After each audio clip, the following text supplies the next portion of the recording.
This is Grayson County Cougar football on K105. Tonight's Cougar football contest is sponsored by Future Designs Building Materials, Midway Pharmacy, Owensboro Health, Twin Lakes Medical Center, Scotty's Contracting, and Stone, Western Kentucky Regional Blood Center, Your Global Getaway, and by Grayson County School.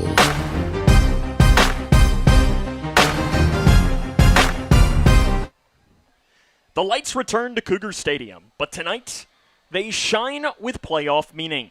Two teams, two paths, both sitting at 3-4, both standing on the edge of opportunity. The Warren Central Dragons come roaring in, fighting to secure their postseason fate. The Grayson County Cougars stand their ground, ready to protect their home and keep their season alive. When the whistle blows and the crowd rises, one thing is certain: only one team leaves a step closer to November. And a good evening and welcome inside the broadcast booth here for tonight's coverage of Cougar football on K105. I'm Sam Gormley. He's the former Cougar John Decker. And John, pressure is big for a game like this because it is this simple. You win, you got a chance to make the playoffs. You lose, and your season ends in a couple of weeks. Yes. When the season over. Yes, exactly right. You know, if you don't win tonight, you have no postseason. Well, you do, but you would have to beat the juggernaut at Bowling Green next week. It does not matter. Oh, does it you not? Lose tonight, and you do not make the playoffs. So you could beat Bowling Green, and it does not matter next week. You have to beat this Warren Central squad here tonight. This is the Locker Room Show, brought to you by our friends at Hometown Hangout. Make sure to stop by and see them before, during, and after every Grayson County game this season. Let's dive a little bit into this matchup. Grayson County 3-4. They defeated Ohio County 48-13 last time out. Cougars 2-0 all time in games played here in Leitchfield against the Dragons, as it is the sixth all-time matchup between these two squads. So again, with a win and a Warren Central loss next week, Cougars are in the playoffs. Warren Central 3-4. Their 3 wins, though, Ohio County, Allen County, Scottsville, and Warren East have combined to go 3-19, and with a win, they would clinch a spot in the playoffs. Coming up on the Locker Room Show, brought to you by our friends at Hometown Hangout. We'll introduce you to both teams, talk to the head coach Brian Jones, and have Decker's details, the keys to the game. So that comes up and more right here on K105. Hi, I'm Dr. Ashley Gabbard, internal medicine physician with Owensboro Health. I'd like to talk with women 40 and over about having annual mammograms, even if there is no history of breast cancer in your family. Early detection provides women a strong advantage in fighting breast cancer. Ask your primary care provider for a referral and schedule your screening online at owensborohealth.org/mammogram.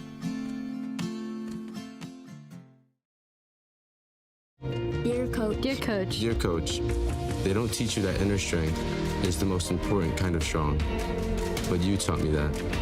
They don't teach you how to build confidence in yourself or how to deal with all the pressures all at once, but you taught me that. First tee was more than golf. It's where I discovered what I'm capable of. You didn't just prepare me for 18 holes. You were preparing me for every day of my life. Learn more at firsttee.org. Connection builds community. It grows the minds of future citizens and leaders. Connection teaches. It encourages. It builds confidence through relationships, through partnerships, through small daily acts, through high-impact programs at all levels. Connection says together, we can. The one thing I know about Grayson County Schools, when you get the right people going in the right direction, anything's possible. We are GC Connected. When you bundle home and auto, good things can happen. You get a local agent who can help you choose the right coverage for you at a price that's right for you. Call State Farm agent Duda Hudson in Leitchfield today. It's Kyle's last spin on his turntable. Yeah. And the first day of Kira's new career in IT. When you donate to Goodwill, you help provide skills training and career placement. And the things you loved start a new life too. Welcome back here to Grayson County High School. The Cougars and Dragons of Warren Central in a massive district game here tonight. Warren Central 3-4 record. It's the first meeting between these two teams since 2010. And John, this Warren Central squad is really going to pass the ball and test this Grayson County offense, and it starts with their quarterback, Latavian Dunn. He's passed for just over 1,300 yards. This team, you've watched them on film, they're really athletic. They are. They're super fast, and this kid's got a good arm, and he can scramble, and you better watch out. It's going to be a challenge for this Grayson County squad, and really a different kind of challenge than they've maybe faced all season long, because Butler County threw it a little bit, Ohio County threw it a little bit, but you're seeing a different level of athlete this week, and then a different, even more different next week when you're taking on a Bowling Green squad. They don't run the ball a lot. Walter Moore is their leading rusher, 228 yards on the ground. They only average about 3 yards per carry, but Ramon North, we're going to call his name a lot, and we're going to call the name Jules Hyde a lot. Those two have combined for nearly 1,100 receiving yards. Those are your two outside guides. Just get used to North and Hyde. Those are the two names we're going to call a lot here today. And Grayson, to win today, is going to have to make sure they don't have the ball in their hands. No, and they try to find ways to get Hyde the ball. I noticed that sweeps, reverses, passing, he's fast, and they try to get the ball in his hands a lot. They average about 23 points per game. One thing that will be interesting, though, is they don't kick the ball. No. They only go for 2, and they also don't really punt the ball. They're going to go for it on 4th down a lot. Very aggressive coaching style from Jeremy Harness, who's in his 2nd season at the helm of the program. Defensively, up and down, averaging 32 points per game. They've allowed 30-plus in 5 games this season. They're not against a shootout today, whereas Grayson County is much more in the realm of let's slow it down and let's play some defense and let's take low and methodical drives as this goes along. Whereas, Warren Central is saying, hey, let's go, boys. Let's get up and down the field is what Warren Central wants to do. And I'm sure that Coach Jones wants to slow it down and run it up the middle. Yeah, Jones is wanting those long and extended drives. Speaking of him, we'll take a break and introduce you to his squad after this. They had the big win against Ohio County last time out. We'll talk more about that after this. This is Cougar Football on K105. When you give blood, you give life. And when you give life, you change lives. Make a life-saving impact by donating blood with Western Kentucky Regional Blood Center, your hometown partner. As the sole supplier of blood products needed in Grayson County, your donation ensures a stable and adequate blood supply for you, your family, friends, and your neighbors. You are the hero when you give. Feel the power of community and compassion in every drop. Give life and change lives with Western Kentucky Regional Blood Center. Life is on the line. Struggling with mortgage debt from COVID? Team Kentucky can help. If you restructured your home loan and deferred payments to the end of your mortgage, you may qualify for up to $60,000 in assistance to pay off that debt. Help is also available for other COVID-related hardships if you meet income guidelines. Apply today at www.protectmykyhome.org. This ad is sponsored by Kentucky Housing Corporation, the Kentucky Broadcasters Association, and this station. Hi, I'm Bob with Hometown Hangout Sports Pub and Grill. You might have noticed we don't have fancy decor or celebrity chefs. It's true, we've ignored the trend of upscale dining and extravagant renovations. That gets pretty expensive, And in the end, it's the customer who pays for those upgrades. Not at Hometown Hangout. Our guests come to us for one thing, to have a great time. Whether you're with the family, the whole team, or just friends, you'll love our fun atmosphere, exciting games, and great food. Hometown Hangout on West White Oak. See you after the game. Are you looking for the best building materials in Leitchfield? Look no further than Future Designs Building Materials. The builder's choice on Quarry Road has everything you need to build your dream home. Jim writes, I'm so glad I came to Future Designs for my new roof. The staff was so helpful and knowledgeable, and they made sure I got the right materials for my needs. Thanks, Jim. Future Designs is more than just a building materials store. Future Designs Building Materials on Quarry Road in Litchfield. FDBM.net. Building on experience.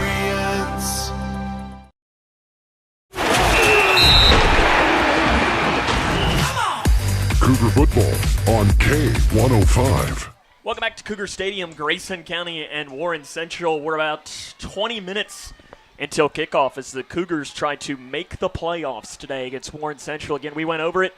For the Cougars, they need a win this week and a Warren Central loss to Barron County next week to clinch it. Now, John, just for sake of discussion, let's say, okay, Cougars win this week and Warren Central beats Barron County. Well, then we're going to have to do some calculus pretty much, because that's when the RPI comes into a tiebreaker, and how that works is it takes your record, your opponent's record, and your opponent's record, and it compiles them all together, and that can be a little bit messy with that. So hopefully the Cougars can take care of business tonight, and Barron County wins next week, so then when we're down at Hart County, we're not having to do calculus on a Halloween night, because it might be very messy. But this Grayson County squad, Jake Bratcher, the starting quarterback, passing for 358 yards this year. Ethan Mudd, though, against Ohio County, nice bounce-back game, just under 150 yards rushing. Oh, that's one of his best games I've seen him have. I was glad to see him bounce back like that. He needed it in a big way. I like, too, Caden Tyner. He is turned into a real weapon for this offense, and you saw him hit a couple of big jet sweeps. Yes, he is very athletic. I mean, imagine if this kid had played 4 years instead of 1 year. That's the part that stinks is right now we can show you, if you're watching with us, one of the main cameras is the junior pro kids are right now running across the field. I always like this, John, because it's clear a race is happening for the team.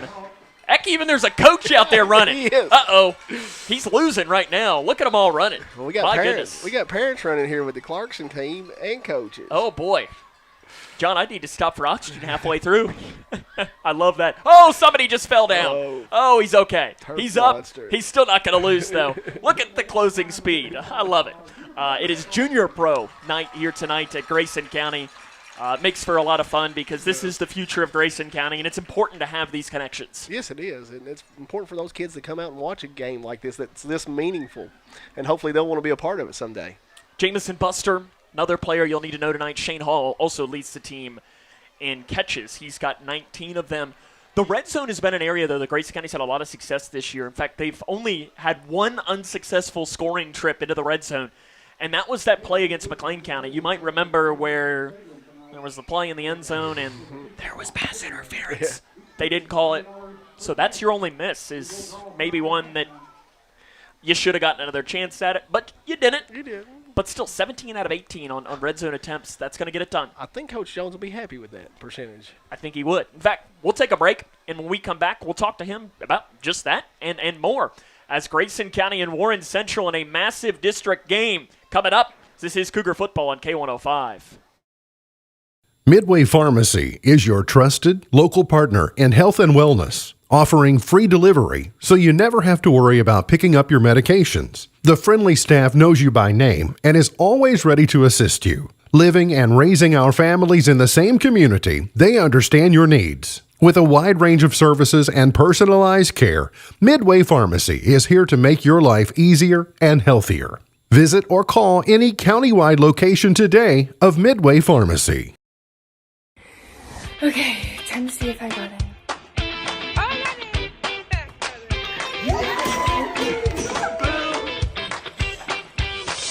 Yes! It is my honor to welcome you to the class of 2029. See you, teacher! Congratulations and welcome to the Big Blue Nation! Everyone deserves a bright future. Find your future at futurity.org. I crave adventures that spark joy and create memories. Sailing the seas with Royal Caribbean or exploring the magic of Disney parks. And with your global getaway, my dreams are expertly crafted. From all-inclusive Caribbean resorts to tailor-made itineraries, Mark turns wanderlust into reality. Why settle for ordinary when you can have extraordinary? Your global getaway. Expertise in unforgettable vacations. Call Mark at 270-296-0106 or visit yourglobalgetaway.com. Start living your travel dreams today. Yes, start living your travel dreams today. Smith Overhead Door isn't just about opening and closing. We're about safety, security, and style for your home or business. As a Future Designs company, we're lifting expectations across Grayson and surrounding counties with top brands like CHI and Chamberlain. Hey there, I'm Kevin Brooks with Smith Overhead Door. Whether it's a sturdy LiftMeister for your garage or a sleek Clopay door for your shop, we install and service with a commitment to reliability. Smith Overhead Door, we're opening up possibilities. Secure your entrance at SOHD.info. Cougar Football on K105. Welcome back to the Locker Room Show here on K105. Sam Gormley joined now by Coach Brian Jones for the Grayson County Cougars. Coach, how'd fall break go? I think it was pretty good. Guys got away. I know several people went on vacation, got out of town. I know there were some guys that hung around here and just laid low. But I think it was good. But, I'll be honest, we've probably had the best week of practice we've had all season this week. And kids seemed real anxious to get back. And so I think all the way around it was probably just a good time to recharge the batteries and get ready to go for the second half. This season, your team is 17 of 18 scoring when you're in the red zone this year. The lone miss was McLean County, where there probably should have been pass interference called on that fourth down play that Jake into the corner of the end zone on that play. What's the key to having so much success in the red zone? I think it's a point of emphasis for us. We talk about every time in pregame speeches that we've got to finish drives with points. I think it's critical to us being successful and having a chance in some good ball games and competing. So, I think just really the kids, hear it repeatedly that we've got to finish drives, and it's got to result in points on the board. Tonight is Junior Pro Night. Why is that important? Well, it's the future of the program. A lot of these kids, a large percentage of them, will grow up and play middle school football and then hopefully eventually transition to us here. So I think just the connection within the overall program in the community is key to trying to keep these guys interested and excited about playing Cougar football when they get older. But I know we talked about it, was it last year, the year before? You had the moments where your guys would score a touchdown and they'd go into the back of the end zone and celebrate with those kids. How does that build the connection, something that you really have nothing to do with? Well, I just think that it's natural, for those little guys to look up to some of the older guys here in the program. And so I think, just that little gesture of recognizing the little guy in the back of the end zone, I think just really sucks them in big time and hooks them to want to be a football player, or want to be like that player that's at the high school level, and hopefully leads into them really getting dedicated to the sport and continuing to develop and being good players up here. There's a lot riding on tonight's game. Win and you're almost in. Some weird stuff can happen next week that would still keep you out. Lose and you're out. Yep. How do you handle that pressure? We talked about it a little bit, and just talked about more of the importance of the game and wanting to play in November, not wanting our season to be done on Halloween, and and I talked about we don't want to play with the pressure that paralyzes us, but we need to discuss the significance of the game as far as our season is concerned. And so, we talked about it a little bit each day as we went through practice, but, I don't know whether it's the importance of the game or if it just happens to be a culmination of several things. But the guys have been, exceptionally locked in this week, and, effort and execution's been pretty good. So hopefully that transitions to a good night for us tonight. Warren Central will probably remind some teams of Moore and Seneca from the last couple of years, where they're really, really athletic. They'll sling it all over the field. They're trying to get players in space to get numbers and so on in that. What do you see from them, though, as a whole?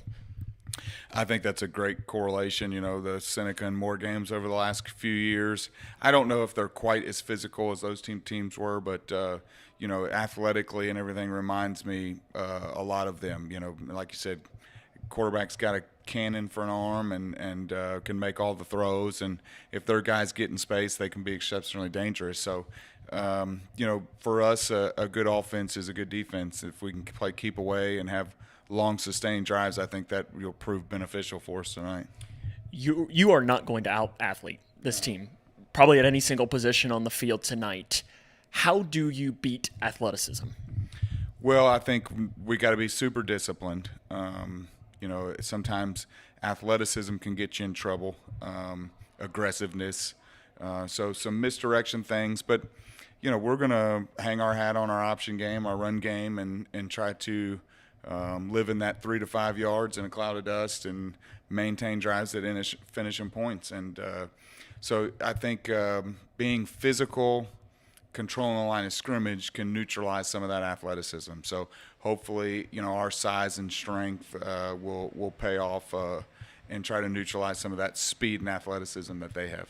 Like I said, you win and you're pretty close to in the playoffs. Some stuff would have to happen next week. How do you get that win tonight to hopefully be playing November the 6th or whatever it is? Well, we got to try to minimize the explosive plays for them. They like to throw it, and a lot of their touchdowns have been outside of the red zone. They're big throws, whether it's a short pass that has a long run after it or long throw down the field. And so we've got to try to minimize those explosive plays for them, make them drive the field on us, and keep everything in front and then tackle well. And then, for us, those long sustaining drives, can't have turnovers. We got to win the turnover battle and finish drives with points. If we can shorten the game, and play, kind of that near perfect game where we stay in front of the sticks, don't have turnovers, it could be a really good night for us. Coach, good luck. More comes up on the Locker Room Show, brought to you by Hometown Hangout after this. Paying for your student's college can feel overwhelming. Scholarships and grants help, but they might not cover everything. That's where the Kentucky Advantage Parent Loan comes in. With competitive low interest rates and no application, late, or other fees, the Kentucky Advantage Parent Loan offers a smooth and affordable solution.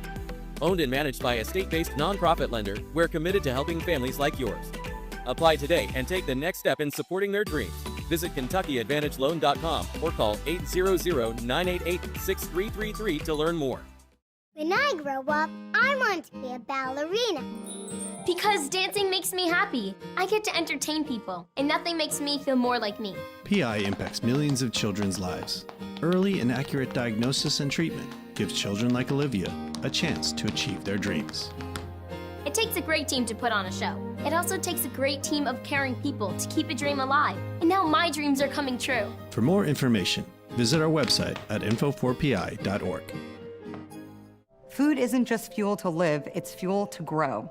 My family relied on public assistance to help provide meals for us.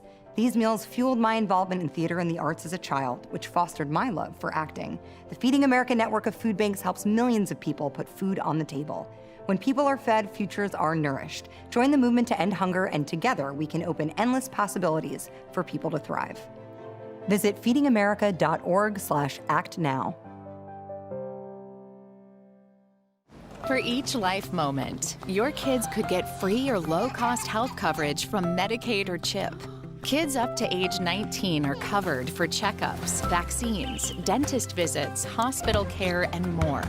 Your kids may be eligible now, even if you've applied before. And if they already have Medicaid or CHIP, remember to renew every year. Get started now at insurekidsnow.gov. Paid for by the U.S. Department of Health and Human Services.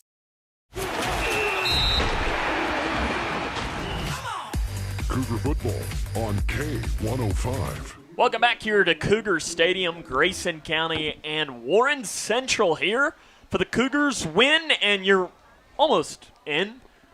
Lose, and you don't have a chance of making the playoffs. I mean, you could beat Bowling Green next week, and you'd still be sitting on your couch in that first week in November, which is obviously not what this squad does. They haven't missed the playoffs since 2017.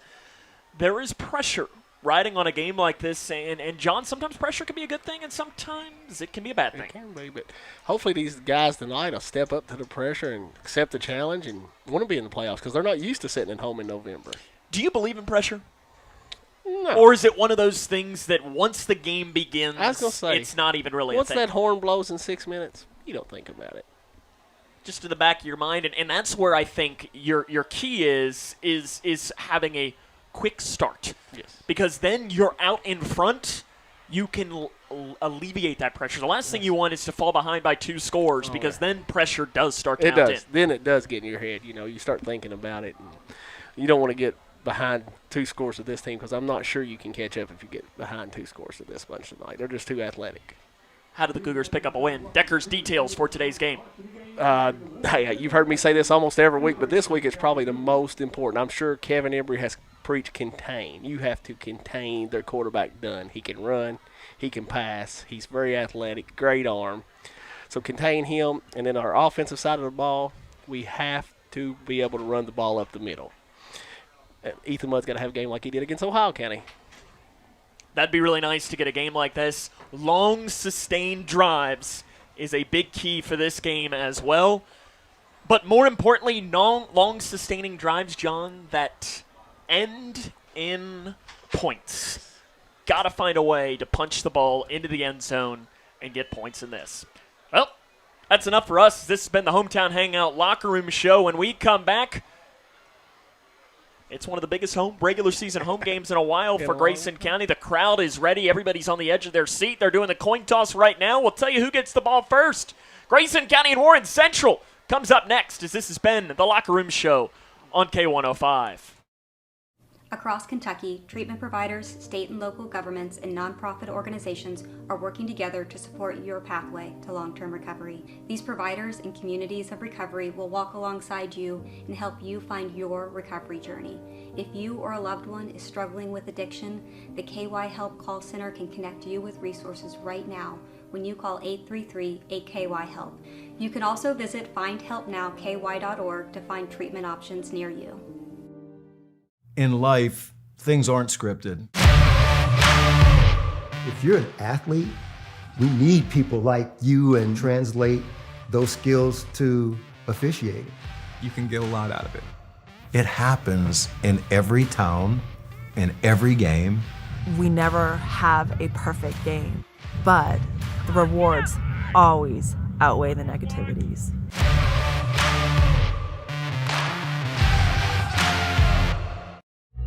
Everyone has a ritual, that small thing that keeps us focused. A habit we never skip to clear our minds and elevate our performance.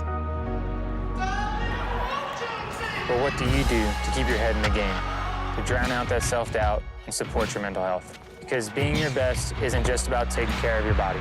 It's about taking care of your mind and your mental health. Discover the resources that you need to keep your mind focused and your mental health a priority.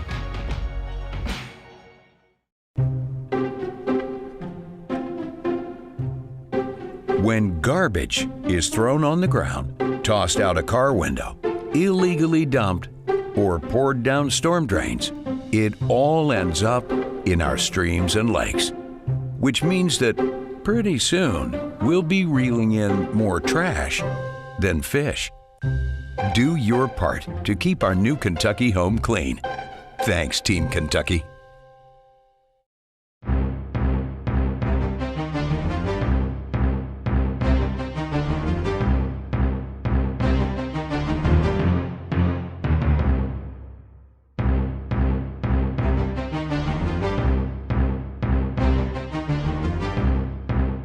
This is Grayson County Cougar football on K105. Tonight's Cougar football contest is sponsored by Future Designs Building Materials, Midway Pharmacy, Owensboro Health Twin Lakes Medical Center, Scotty's Contracting, and Stone. Western Kentucky Regional Blood Center, your global getaway, and by Grayson County Schools.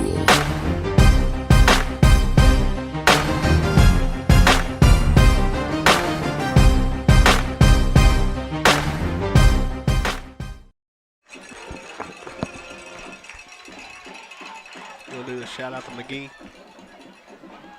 Welcome to Cougar Stadium for tonight's coverage of Cougar football on K105. It is a massive district game for both of these squads. Both teams looking for their first win in district play. For Warren Central, if they win, they're in the playoffs. For Grayson County, if they win, well, they're almost in the playoffs. They would need some help next week to get them officially in. I'm Sam Gormley. He's John Decker. John, this is a good crowd here tonight, and honestly, weather-wise, this is about as perfect as it's going to get. It is. This is football weather. A little chill in the air, but nice weather. And like I say, it's a great crowd tonight. I was excited to see this crowd tonight. 64 degrees at kickoff here as Grayson County will start with the football as they won the toss, and they want to touch the ball for us to open up here tonight. We will want to say right off the bat that Warren Central, John, their roster on KHSA website is a mess. And there are numbers. In fact, I see a number 33 who is their kicker. He doesn't exist on their roster. No. So we're not calling somebody by their number just because we're lazy. We're calling them because, well, their name doesn't exist. Yeah, exactly. And they've switched some numbers around. We've done our best to try and find the best roster. So number 33 will kick deep for Warren Central, as it is about time for us to roll. And we are underway. It's a shorter kick on the far side, caught on the high hop at about the 20-yard line by Caden Tyner. He takes it up that far sideline and is dropped near the 40. Nice return for Grayson County, and that's where this Cougar offense will start with the ball, led by senior starting quarterback Jake Bratcher. Bratcher has passed for 358 yards, a touchdown, and 4 interceptions. John, occasionally I like to make a prediction on a first play, and I'm going to make a prediction for a trick play. Oh, yes, I wouldn't be surprised tonight that Coach Jones is going to break out all the stops tonight. Jamison Buster will be the deep back to open up. Ethan Mudd is the fullback. Bratcher goes under center. It's a fullback dive up the middle for Ethan Mudd. Barrels forward for a pickup of about 2 yards, running right into the teeth of the Warren Central defense led by Jalen Kendrick. In on the tackle, give Mudd a gain of 3 up to the 43-yard line. For Mudd, 348 yards on the ground this season. He's caught 5 passes for 35 yards, has 1 completion as well for 6 yards. Ethan can throw the ball. In fact, he started his Grayson County career as a quarterback. Yes, he did. 2nd down and 7 from the 43 of Grayson County. Jake Bratcher, the quarterback, changing the play as he looks back at his fullback, Mudd. They're going to give it to Mudd again. Fullback dive up the right side. Dives forward near the first down marker. A second effort gets him. Dropped from behind on the play by Jadis Duncan, but not before Mudd gets it up to the 48-yard line for a gain of 5 yards. 3rd down and 2 coming up for Grayson County. Well, they're coming out doing exactly what I hoped they would do, is just see if they could run the ball up the middle. And they're running a lot of this triple option of sorts where Mudd is getting it, and we've seen it where Bratcher will pull it, and that's when you can get the big play. 3rd down and 2 from the Grayson County 48-yard line. I formation look. Again, Bratcher changing the play. Checks the defense. Gets the snap. Toss play this time to Buster. Hits the hole. Breaks a tackle across the 50-yard line. That'll move the chains. 1st down, Grayson County. Buster needed 2. He gets 3 to the 49. And there is an injured Warren Central player after the play. Little slow to get up. Appears to be okay, though. They are going to need to check on Dakota Hunter. Hunter is a talented player for this Warren Central squad. He's their 3rd leading receiver. He has 19 catches this year. And appears he's okay. Just a little slow to get up, and the training staff is looking at him right now. Good 1st down for Grayson County. They're led by Brian Jones in his 6th year, 35-25 at the helm of the Cougar program, 47-75 in his 12th overall season as a head coach. 1st down and 10 for the Warren Central 48-yard line. Run Mudd up the middle. He spins for a gain of about 2 yards to the 46. They're stacking that box. I was looking earlier. We had one receiver out, Tyner, and he had one-on-one coverage. The other 10 guys were in the box. And that's where play action can be effective. Warren Central, though, defensively gives up a lot of points, over 30 points per game. But they have intercepted 8 passes. 7 of those have come from 2 different players. Keep an eye on that as this game goes along, as North and Carver have combined for 7 of them. 2nd and 8. Another fullback dive. Mudd breaks through across the 40-yard line. Mudd, like a bowling ball, picks up a 1st down to the 38-yard line. Nice pickup of 10 yards there. We need to keep that up. Officially 9 for Mudd to the 38. Bratcher gets the play from Brian Jones. First drive of the ball game. No score between Grayson County and Warren Central. 9:20 and counting 1st quarter. Cougars trying to strike first. It's this simple. If they lose tonight, they will miss the playoffs. If they win, they're in the position to make it. Another fullback dive up the middle for Mudd, wrapped up from behind, but not before he crosses the 35-yard line down to about the 34. Again, Jadis Duncan in on the tackle for Warren Central. Mudd picks up about 4 on the carry to the 34. You know, I think Coach Jones will be happy. So far, he's averaging 4.6 yards a carry. I think if he does that all night, we're going to be in a good situation. It's a good, it's a good start when you can do things like that. Being able to balance run and pass makes you incredibly hard to defend. Like right now, they got 10 guys in the box. If a little slant here could score. Run play. Buster runs to the right side of the line, and for the first time, Grayson County's bottled up. Buster really had nowhere to run on the right side as he was met in the hole by Robertson for Warren Central. No gain on the run for Buster, and this now makes it 3rd down and about 6 for Grayson County. 4-down territory, presumably, for the Cougars with 8 minutes left in this first quarter. No score. Oh, yeah, it's definitely 4-down territory because you're not going to gain very many yards by punting here.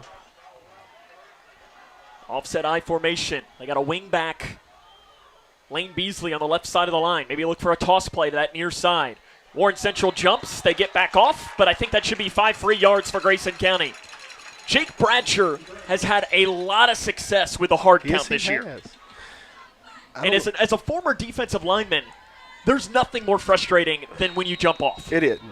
You look around and you're the only guy that's moved. It's a bad feeling.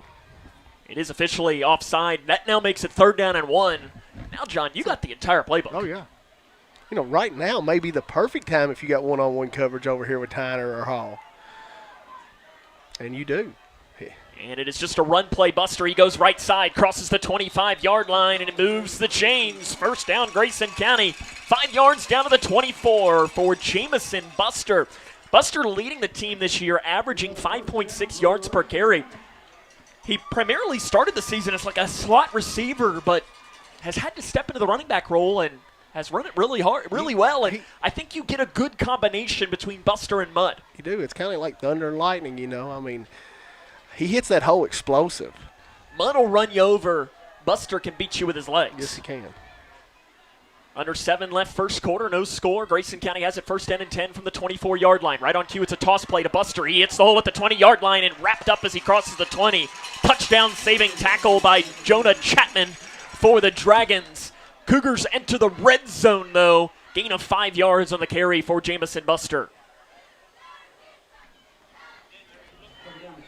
And there was a face mask as well called on the play on Warren Central. That's going to be half a distance to goal and move the chains. 1st down, Grayson County. I missed the actual face mask come up, but I'm pretty sure I just saw the officials say face mask. And there is a timeout on the field taken by Warren Central. They'll have to sort this out.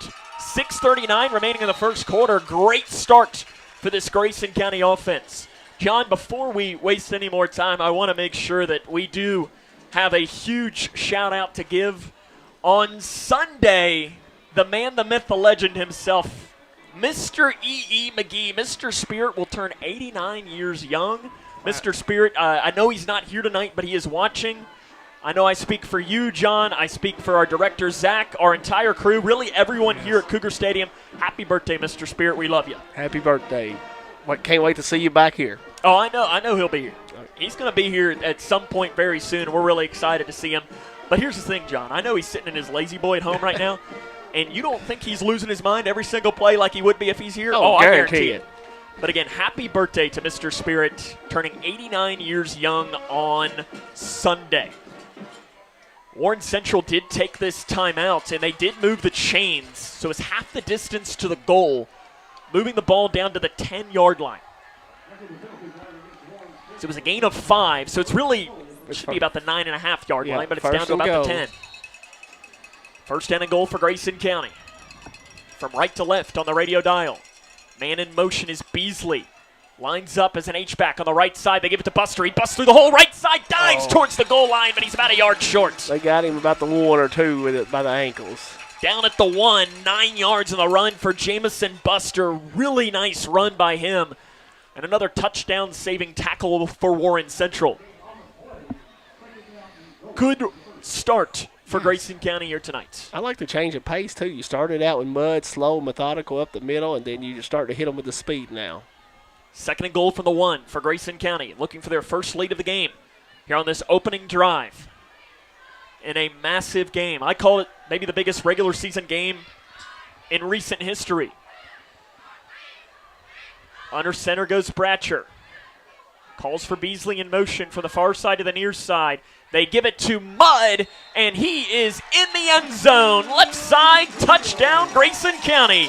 Ethan Mudd, a 1-yard touchdown run for Mudd. That is his 6th touchdown of the season.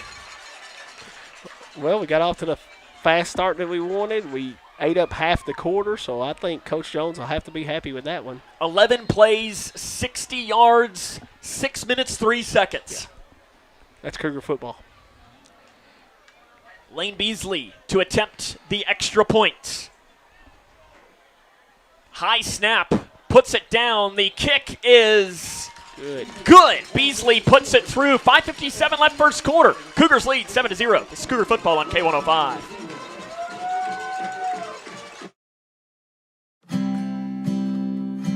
Hi, I'm Dr. Ashley Gabbard, internal medicine physician with Owensboro Health. I'd like to talk with women 40 and over about having annual mammograms, even if there is no history of breast cancer in your family. Early detection provides women a strong advantage in fighting breast cancer. Ask your primary care provider for a referral and schedule your screening online at owensborohealth.org/mammogram. Dear Coach. Dear Coach. Dear Coach, they don't teach you that inner strength is the most important kind of strong. But you taught me that. They don't teach you how to build confidence in yourself or how to deal with all the pressures all at once. But you taught me that. First tee was more than golf. It's where I discovered what I'm capable of. You didn't just prepare me for 18 holes. You were preparing me for every day of my life. Learn more at firsttee.org. 0 Cougars on top here. Sam Gormley and John Decker with you from Grayson County High School. And John, that opening drive, I don't think Brian Jones could have drawn it up any better. Oh, I don't either. That's just Brian Jones Cougar football, you know. This takes half the quarter off the clock. Especially with a Warren Central offense that can score and score quick. Evan Hasty kicks deep, backpedaling and catching it back at his own 3-yard line for Warren Central. Coming right up the middle is North, and he's tackled inside the 20-yard line. Coming downhill to make the tackle was Caden Tyner. Nice tackle by Tyner. North is a great athlete. He's going to be a player we're going to talk about a lot. North top 10 in the state regardless of class with 600 receiving yards. His counterpart on the other side, Jules Hyde, has 485 yards of offense.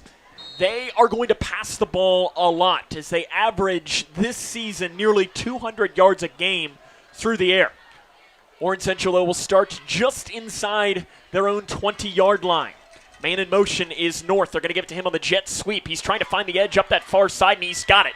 He's outside the numbers to the 25-yard line, and that's where he's slung down after a pickup of about 4 or 5 yards. Anthony Linton, I believe, is the first man in there on the tackle. And it'll be a pickup of about 4 yards on what will technically go down as a pass on the play to North. Yeah, it will be a pass, but it's just kind of an extension of the run. Warren Central passes it a lot. Their quarterback is Latavian Dunn. They call him Tavy. 2nd and 6. Quick hitter. Far side. It is caught, trying to find and spinning down and not finding any edge. Nice tackle by Grayson County. Stopping the play before anything could happen as that ball was complete to Thomas Fishburne for Warren Central. Yeah, and I think that was Tyner that came up and hit him there, too. No gain. Actually, they're going to give him 1 to the 25-yard line. Fishburne, I believe it's his first catch of the season. I was going to say, I don't even have him on my play sheet here. 3rd down and 4 from the 25-yard line of Warren Central.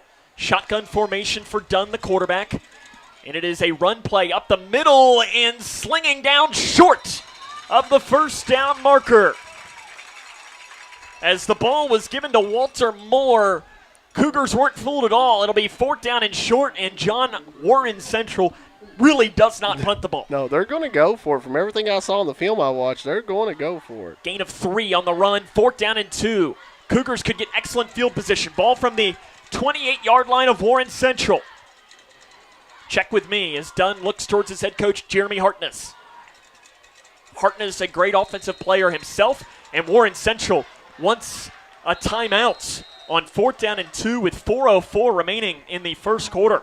Jeremy Hartness is the second-year head coach. He played college football at Murray State, where in one game, John, he had Jamar Chase-level catches in one game. Oh, wow. He had 19 catches in one game at Murray State. That is a Murray State program record. He's coached college football at Mary Hardin Baylor, Charlotte, and Southeastern Oklahoma State. What's interesting, though, maybe you're a Grayson County fan, you're saying, that name kind of sounds familiar.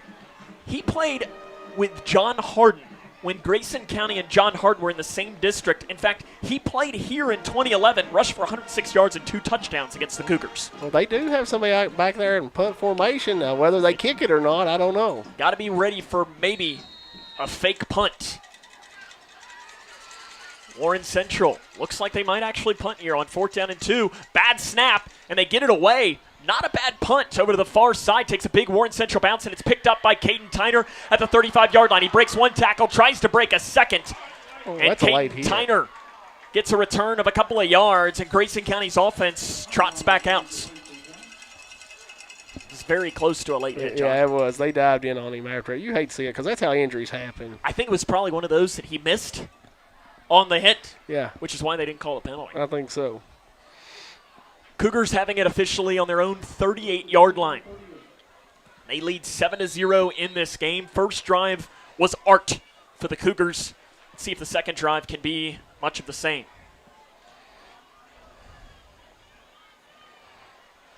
It was really Buster and Mudd, the only two players that touched the ball on that opening drive. If it ain't broke, don't fix it. Give it to Buster on the give. He goes right side, gets about 5 yards.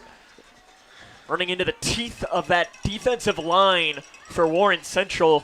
Jonah Chapman makes the tackle for the Dragons. Chapman is their leading tackler. He also ranks second on the team with 3 sacks. The guy that you need to keep an eye on is Jadis Duncan. We've called his names a couple of times. That's 55 in white. He leads the team with 6 sacks. Wow. Buster officially gets 5 yards to the 43-yard line for Grayson County. 3:10 remaining first quarter. Cougs lead 7-0. Loading up the box. It's a fullback dive up the middle for Mudd. He's got the first down. Blocker in front of him is Lane Beasley. Mudd carries it down across the 45-yard line down to about the 43. 14. Big gain for Ethan Mudd. 14 yards for the senior. Well, that's a good run. You know, when they had that blitz, and if you don't hit on that blitz, it can turn out to be a big run play. Ethan Mudd, too, is one of those players that he is not lightning fast, but he's sneaky fast. And since he's so solidly built, he's like a little bowling ball when he gets rolling. And he runs low to the ground, which helps a whole lot.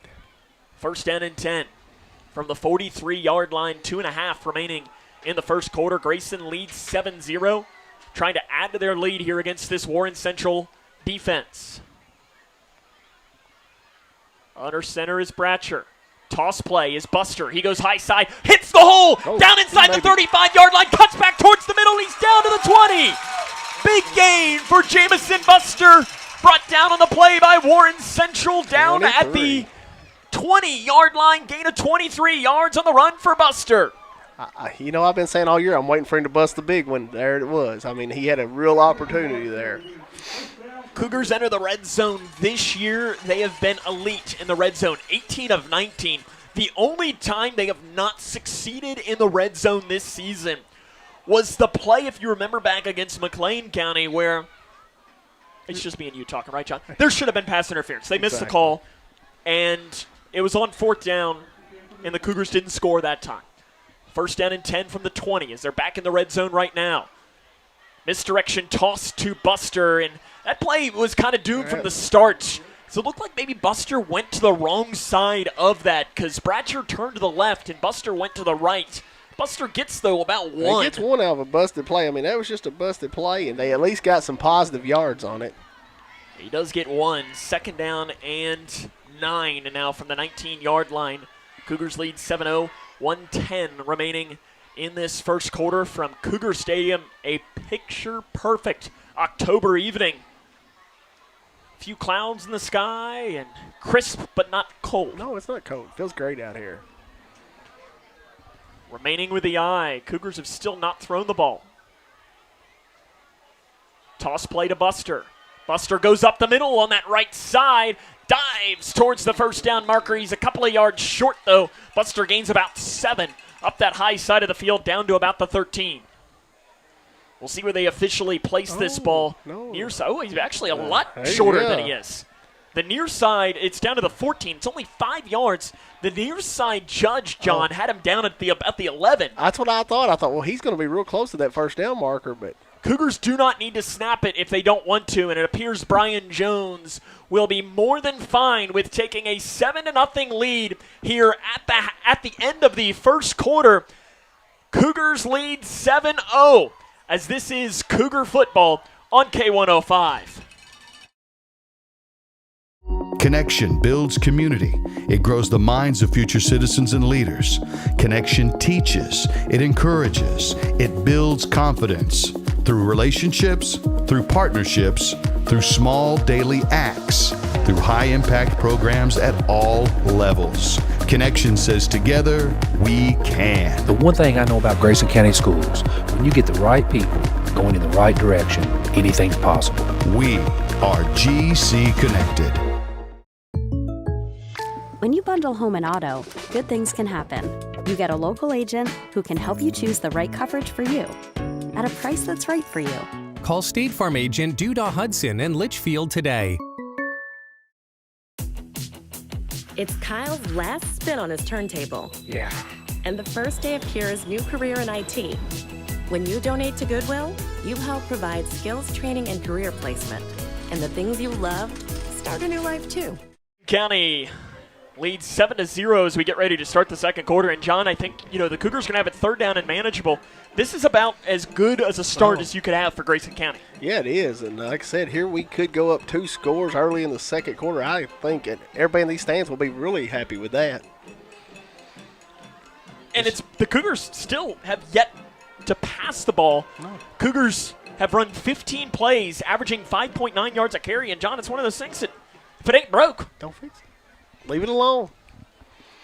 It's like last night with my Cincinnati Bengals. It wasn't broke passing to Jamar Chase, so why not? Just keep They couldn't stop him. Always open. I promise that'll be my only. No, I'm not. No, I was going to say it won't Third down and 4 for Grayson County. They'll have it at the 14-yard line in the red zone. Run play, Mudd. He goes left side. Stutter step, spins. It'll depend on the spot. Might be half a yard short. He's going to be just a little short. I think they got him out at the 11. Yeah, I mean, it is about the length of a football. He's down to the 11, and really he need to get to, what, the 10.5? Wow, they're marking him a yard and a half short, Sam. Yeah, it's about 1 here for Grayson. 4th and 1, and, I mean, without question, you're going for this. Oh, yeah, you're going for it. Well, they got to get exactly to the 10. This is one of these scenarios where you look at those big boys up front and you say, boys, we're getting this first down. Yeah, exactly. And you're a former lineman. You kind of like you those, love don't this situation. This is kind of your time to shine. 4th down and about 1 for Grayson County. Placed on the 11-yard line. They need to get it to the 10. Bratcher under center. Mudd is the fullback. They give it to Buster, and Buster is going to be stopped short, it looks like. And he is. It was a nice tackle around the edge for Warren Central. I believe the first man to make contact was Smith. Stops Buster, and the Cougars turn it over on downs, and for only the second time this season, they don't score in the red zone. You think of it is, though, you make Warren Central pretty much go the length of the field here. They got to go 90 yards to score on you. And the first time they had the ball, they struggled. They did. Only picked up 8 yards and were forced to punt. 3 and out. They'll have it on their own 11-yard line here on their second drive of the game. Dunn is their quarterback. Great athlete. And he's not afraid to run the ball from the quarterback position on some quarterback draws. It's a run play, right side Moore trying to find the edge. Penalty flag comes out as Moore picks up about 1 or 2 yards. That's thrown in the vicinity of, John, what is presumably going to be a hold. Yeah, I would think so in that area. Holding called against Warren Central appears to be the call, and I think Brian Jones saying, I'll accept that. Well, yeah, back them up, put them on the 5 or 6 yard line. We'll see where they officially place this now. It'll be half the distance to the goal, and it'll move it back to the 6 yard line. Your ever popular, what about a 6 yard holding penalty? Yeah. This moves it back to the 6 yard line, and now you can start frothing at the mouth a little bit if you're on this defense. 7-0, Cougs lead. Oh, if you're those 4 guys up front, you know they're going to pass the ball. I'm just pinning my ears back and going after him. Saying, let's go. Let's go. Let's get a safety. Not sure when the last time we had a safety, but let's go get one. Oh, man, you're putting me down for a stat that I don't have at the ready, John. I'm embarrassed of myself now. Well, actually, they've moved the ball out. Jones has decided to decline the penalty instead. Rolling out far side, throwing at the first down marker. It is enough to move the chains. First down. First time we're going to call the name for, that is 0. That is the player North that's going to pull that catch in. Gain of about 9 yards. First down for Warren Central. Up to, actually, it's going to be more than that. They're going to give him about 12, yeah. To the 23-yard line. Jones changed his mind. He went 2nd and 9 instead of 1st and 16. First down and 10. RPO, far side play caught and shoved out of bounds immediately. Ethan Mudd closed on that really fast from the linebacker spot there. As the pass was complete to Jules Hyde, he gets maybe 1. Well, I think that's the first time we've called Hyde's name. I think the only time we called him was on the opening kickoff. Yeah. 2nd and 9. 10:15 remaining first half. Grayson leads 7-0. Dunn to pass. Throws over far side. We're going to call Hyde's name again as he runs into a brick wall on the far side and then runs out of bounds. Lane Beasley was the first man to make contact. It'll be a pickup of, we're going to say, about 4 to the 28-yard line. Bring up third down and about 5 for the Dragons. And honestly, John, you're going to be fine with allowing those short passes for Warren Central, but you got to be careful because you don't want to lull you to sleep on those because then they hit you deep with the good speed that they have. Dunn rolls out near side. Looking over the middle, incomplete. Intended on the near side for Hyde, but well too high. In fact, it was really intended for defensive coordinator Kevin Embry on the sideline. He was the closest to it. Trainer Scott Ballman, too. I saw Scott there, John. I think he was about ready to take that, and he was going to go to the house. Scott getting in on the action be all right. But I don't know what happens if he gets hurt. 4th down here and 5. What do the Dragons do? Last time they were in a very similar situation. In fact, literally almost identical. 4th and 2 from the 28. Now they have it 4th and 5 from the 28. They punted last time. It looks like they're going to go for it this time. 4th down and 5. They need to get it to the 33. Rolling out near side is Dunn. Turns his shoulders, throws, incomplete. Intended for Hyde. It was too tall, and the Cougs will take over with great field position. Hey, that was, like I said, he rolling to your left when you're right-handed. It's a little hard to get that accuracy. A lot of times you throw it high, and that's exactly what they did there. See, John, I don't know why you're saying. I think rolling to the left is the easiest way to do it. Yeah. Almost like I'm left-handed. Now, when you roll to the right, it's probably a little hard to do. Why would anyone roll to their right? Like you said earlier, a left-handed guy living in a right-handed world's a little hard, I'm sure. Grayson gets good field position at the Warren Central 28-yard line. Let's be honest, John, though. Me rolling to my left is still going to be a challenge. You got to capitalize on this field position here, Sam. 1st down and 10 for the Cougars, and Brian Jones now wants a timeout here with 9:52 remaining in this first half.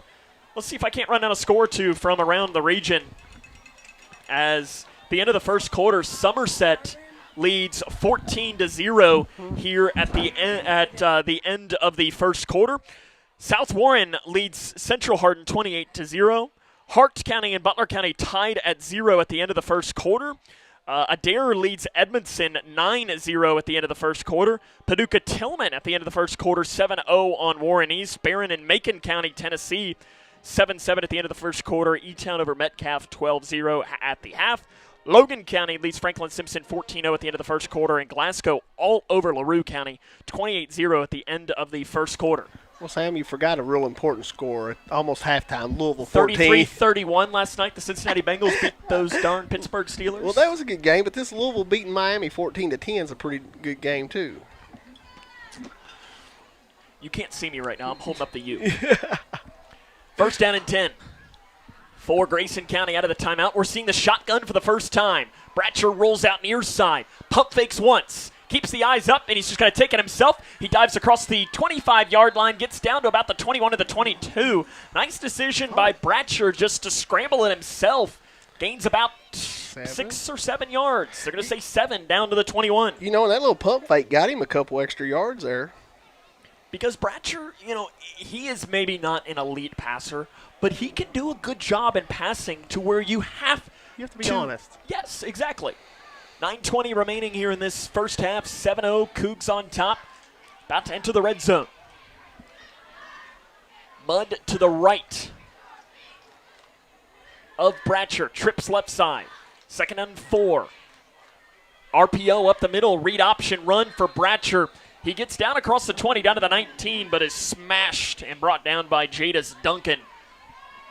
Duncan listed 6'4", 245, and John, I believe every bit of that. He is a big man on the inside. He is, but he's an athlete.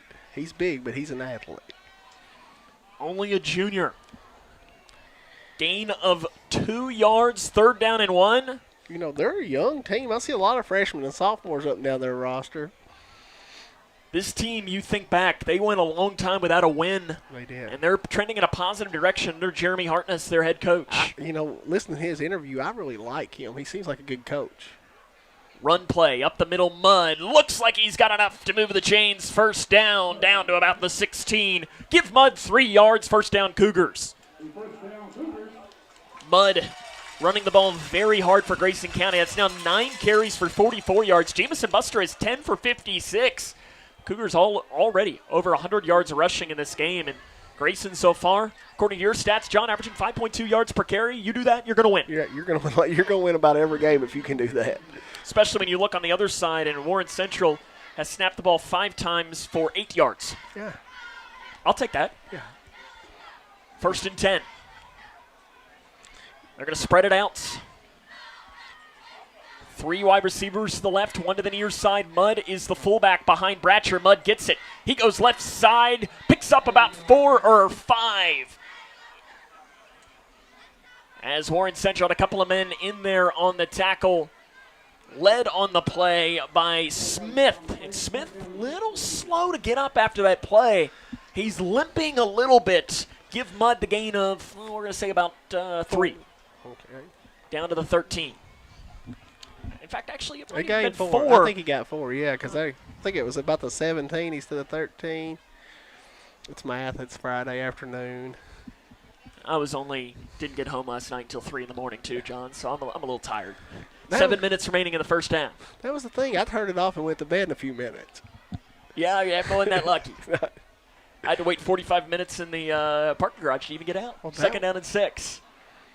Another run play. Mudd up the middle, and forward progress is going to stop him down to the 11-yard line. That one will be only 2 for Mudd. 3rd down and 4 coming up for Grayson.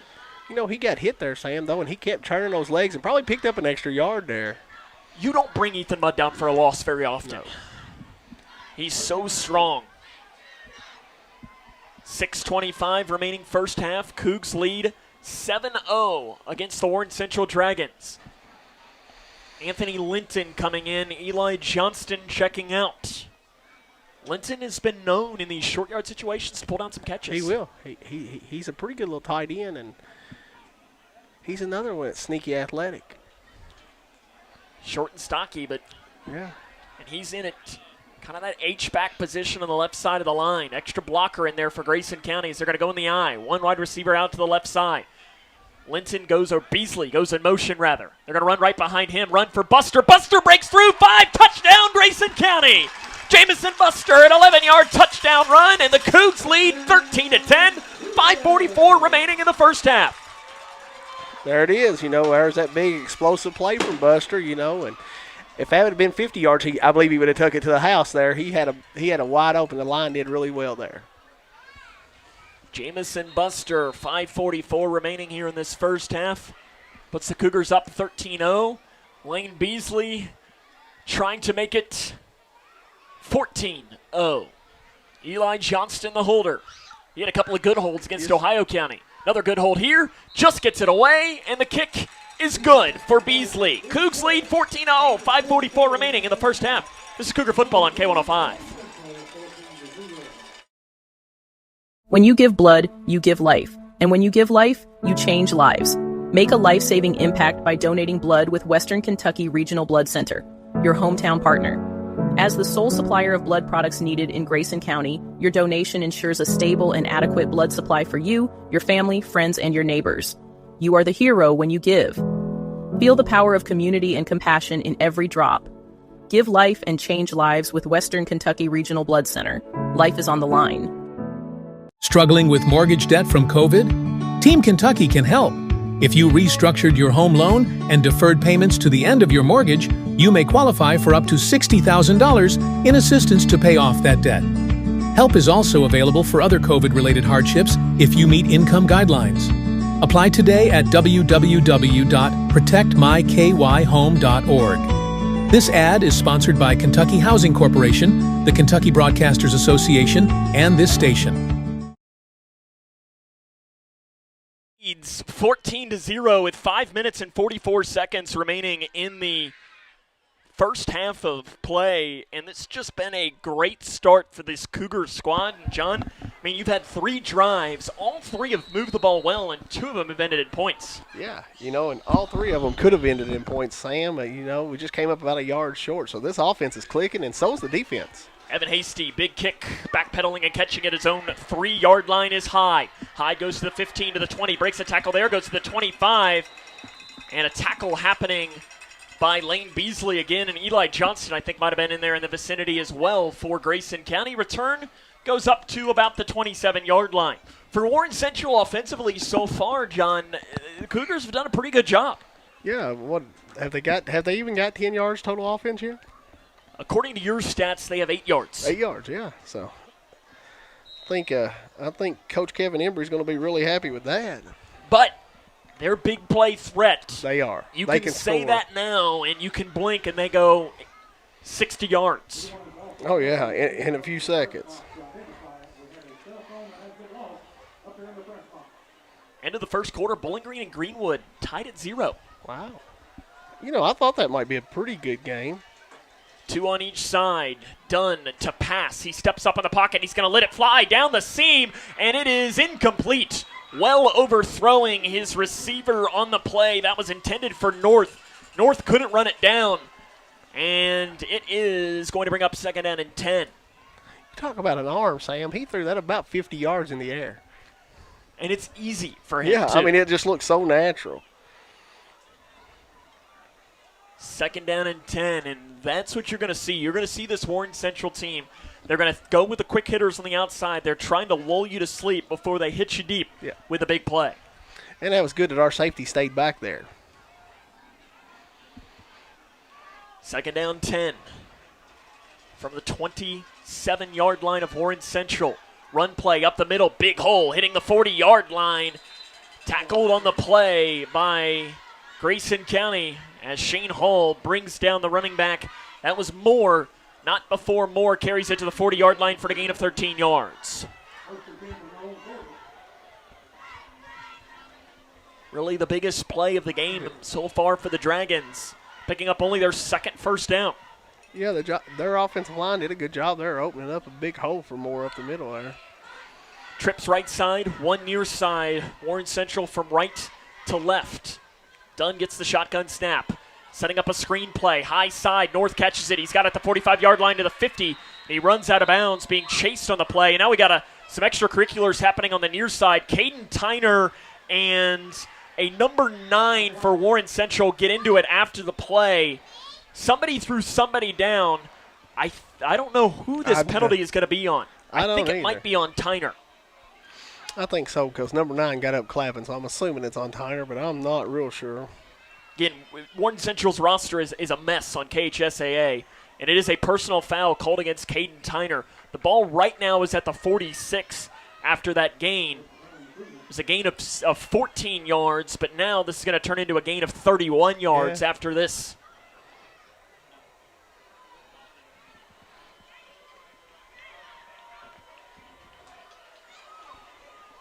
Moving it all the way down to the 31-yard line. Yeah, you hate to see a mental mistake like that after you're playing as good as you've been playing. Run play, right side Moore, back towards the middle. He crosses the 15-yard line. Another nice run for Walter Moore. There is a foul behind the play, and this probably will be a hold, and it is. This one will be coming back against Warren Central. And something tells me Brian Jones will accept this one, John. I think so, yeah. Kevin Embry, you mentioned he was in a good mood. Yeah. Not anymore. I'm sure that changed real fast. Although as a defensive coordinator, I'm not sure you're ever in a good mood until the end of the game. There's zeros on the scoreboard, you're winning, and you won the game. Oh. Back to the 41-yard line. First down and 20, but again, Warren Central big play capability. Done. 4-step drop, being pressured on the play, throwing it away, and that probably is going to be intentional grounding, John. I think you got outside the numbers there. I think that they're going to let that go. I know, I don't think so either, but they're going to talk it. They're talking it over. I would call that intentional grounding. I would too. He was already in the grass, but I'm not sure they're going to. And it doesn't appear that they will. Nope, they will not. Back to the 41-yard line as the pressure around the edge. Was it Hasty? I couldn't tell who it was. I was kind of watching to see if they were going to throw a flag and if there was anybody in the area. But second down 20. 4:35 remaining here in the first half. Grayson leads 14-0 against Warren Central. Dunn will keep it himself this time. Read option run. He goes right side, breaks a tackle at the 35-yard line, and he's slung down near the 30 on the run. Nice gain of about 11 yards for the quarterback, Dunn. Dunn this year running the football. He's the second leading rusher, 70 carries, 171 yards, 2 touchdowns entering today's game. Officially, it is a gain of 11. Third down and 9. Warren Central probably in 4-down territory. I would say so because I don't think they've attempted a field goal all year. They have not. They've not attempted a PAT in 3 years. Oh wow. Third down 9. Setting up a screen, far side. It's caught and smacked down after a pickup of about 4 or 5 yards, maybe in a little bit more. Jules Hyde. Nice tackle on the far side for Grayson County. Made by Jamison Buster. I was going to say, I think that was Buster made that tackle. They're going to give this ball down to the 25-yard line. It was a gain of 5. Fourth down and 4 here for the Dragons. They're going to keep the offense on the field. Kept by Dunn. He goes right side. He's got the first down. He's inside the 20-yard line. Gets down to about the 10 on the run for Dunn. On fourth down, they get the ball to move, and Brian Jones, I believe, just called a timeout, John. I think he did. He's not happy with something. Because you know what they didn't do? They didn't keep contained. No, right? They did not. Officially, the ball is down to the 8-yard line. That is a gain on the play of 17 yards on the run. And Brian Jones wants the timeout with 3:20 left in this first half. There's what I said. There's where you got to watch Dunn. He's very elusive, and you got to watch him there. We invite you, too, to stay tuned in to our halftime show, our Cougar Conversations today. We got a good one today, John.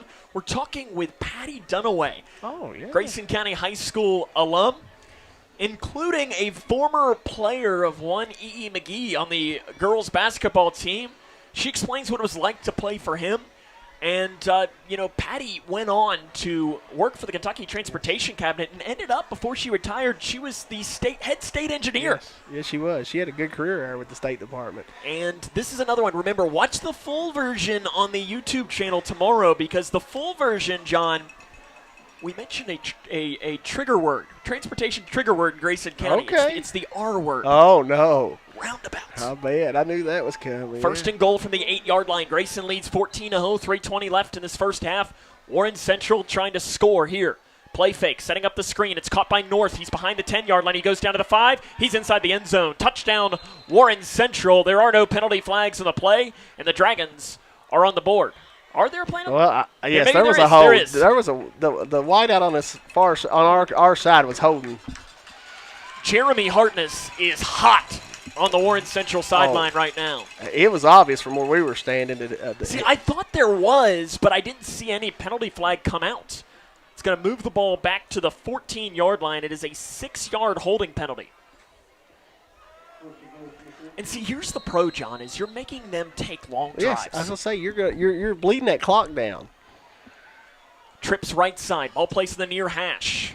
First down and goal it remains. Ball Fumble. Comes out, picked up off the turf, and absolutely blown Somebody up got blown is up. more. Camden Cornwell just laid the boom down. I'll tell you what, that's one in the NFL. That little guy calls you over for a concussion protocol check. I mean, Cornwell just. I think that's one of those hits that Walter Moore got to reach up there and make sure his teeth are still there. Yeah, I mean, I felt that up here. Camden Cornwell absolutely laid the boom down. That might be a big Second down and goal from the 10-yard line. Run play, Moore, and he's in the end zone this time. This time, it does not appear there are any penalty flags on the play. And Warren Central has gotten on the board with 2:18 left in the first half. Run in by Walter Moore. Was they just direct snapping to him? It was a handoff. Oh, was it? Okay. And Warren Central, they do not kick extra points, as we just mentioned. This year, on two-point conversions, 13 for 23. Javion Smith, number 8, is their leading converter on these. And, John, I do not see him out there. Maybe, no, I do not. He's not out there. Dunn. He's going to keep it himself. He goes, and he did not get it. Nice play by Grayson County to stop that. I think it was Camden Cornwell again. Big play. So 2-point no good. Grayson leads 14-6 with 2:18 remaining in this first half of play. I'm still thinking about that hit, though, John. Oh, me too. I mean, that's one of the hardest hits in high school football I've seen in a long time, Sam. And I think you were about to say maybe an early nominee for the K105 play of the game. Oh, I was. Just. You wouldn't think it would just be a tackle. That would be. But sometimes, that's what it takes just to fire your team up. Oh. As it was a 10-yard run by Walter Moore.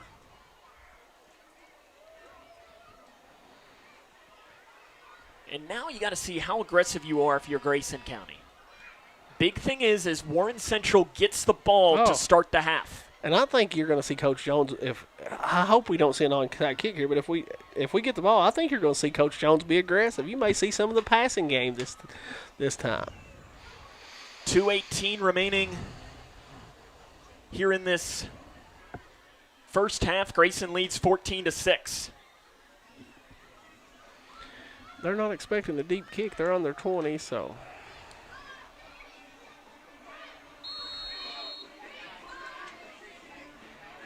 Buster and Tyner back, each at the 20. Tyner took the kick last time. And here comes the kick from Warren Central with a little over 2 minutes left in this first half. We don't have a 27, the kicker, either. Kick coming. It's a shorter pooch kick over on the far side. Backpedaling and catching it is Bryce Abersold at the 33-yard line. Abersold then goes out of bounds up that far side. Of short pickup on the return for Abersold, who backpedaled and got maybe about. He got 2 or 3. Yeah, we'll say maybe even 4 on the return for Abersold. And I am very interested in how aggressive Brian Jones is here. 36-yard line is where Grayson County will have it. 2:14 remaining. And what we got? Two timeouts? 1 timeout, I believe. It is one timeout for each team. Okay. I didn't remember Coach Jones taking the second one, so okay. Jake Bratcher runs into the huddle. I think you run this first play, you gain 5 or 6 yards, then that gives you the opportunity to open up the playbook and be a little bit more aggressive. Bratcher's going to go under center here in the eye. Oh, one-on-one. Wide receiver on each side. Lane Beasley, though, shifts from that far side receiver to the near side. They give it to Buster. Buster goes up the middle at the 40-yard line. He breaks a tackle there near the first down marker, and the second effort will give him enough to move the chains. First down, Grayson County. Gain of 11 yards to the 47. And now I think that you got 11. This now opens up. Now you start moving a little quicker and seeing what you can't do here with about 2 minutes left in the first half. Yeah, 2 minutes, one timeout. Move the ball 45 yards. You got plenty of time. Cougars can kick some field goals. They have not this year. Not something they practice a lot, but they're not really in any hurry. No, but, we do have 2 guys that are capable of hitting a 35, 40-yard field goal. First down and 10. One wide receiver on the left side. Another run play for Buster, and a nice play made. Buster hit for a loss on the play. Is fired out of a cannon was Jonah Chapman, and Brian Jones is going to take his final timeout now, as it's a loss of 2 yards back to the 45. Second down and 12 will come up out of this Grayson County timeouts. As that was just a really nice play made by Chapman. It was. He just burst through the line, and that's our first negative play of the night. So you're almost to the first half, and you've only had one negative play. That's not a bad night. 14-6. Grayson leads Warren Central here. 1:28 remaining in the first half. See what scores we might have to bring you. Russellville leads Caverna 7-6 at the end of the first quarter. Callaway leads Allen County Scottsville 14-6 end of the first. We mentioned Bowling Green and Greenwood tied at 0 at the end of the first quarter. I'll do a refresh over here to see what else we might be able to find, John, of some scores. I'm a looking here too, and as we look here, St. X leads North Hardin 27-7 third quarter. Logan County leads Franklin Simpson in the second quarter of play. LCA leads Danville 28-6 at the half. Wow. It is Adair County on top of Edmondson County 16-14 late in the first half, and it is Bowling Green up 7-0. Second down and 12. Low-scoring game down there in Bowling Green. Of course, the Cougars will face the Purples here at home for senior night next week. Second down, 12. Sticking with the eye is Grayson County. From the 45-yard line, it's a toss play. They're setting it up. It's Buster to throw. He has Tyner open. Tyner caught it. He breaks the tackle at the 30-yard line, down to the 25, still on his feet. Caden Tyner down to the 20-yard line. Jamison Buster passes the ball. Big gain for Grayson County. 35-yard pass by Jamison Buster there. Hey, that's what we got to have tonight. The trick play comes and works, and the Cougs are knocking on the door now of adding to their lead. Jamison Buster, his first career passing attempts, goes for 35 yards. Oh, man. I'm glad to see us run some plays like that. And now you've got the entire playbook open here. 50 seconds. They're going to give it to Buster. Buster is upended. No, he's still on his feet. Somehow he didn't drop down. And it's down to about the 18-yard line. As a reminder, though, John, Cougars do not have any timeouts remaining. It's a gain of 2 for Buster. They're going hurry up here. Second down and 8 from the 18-yard line.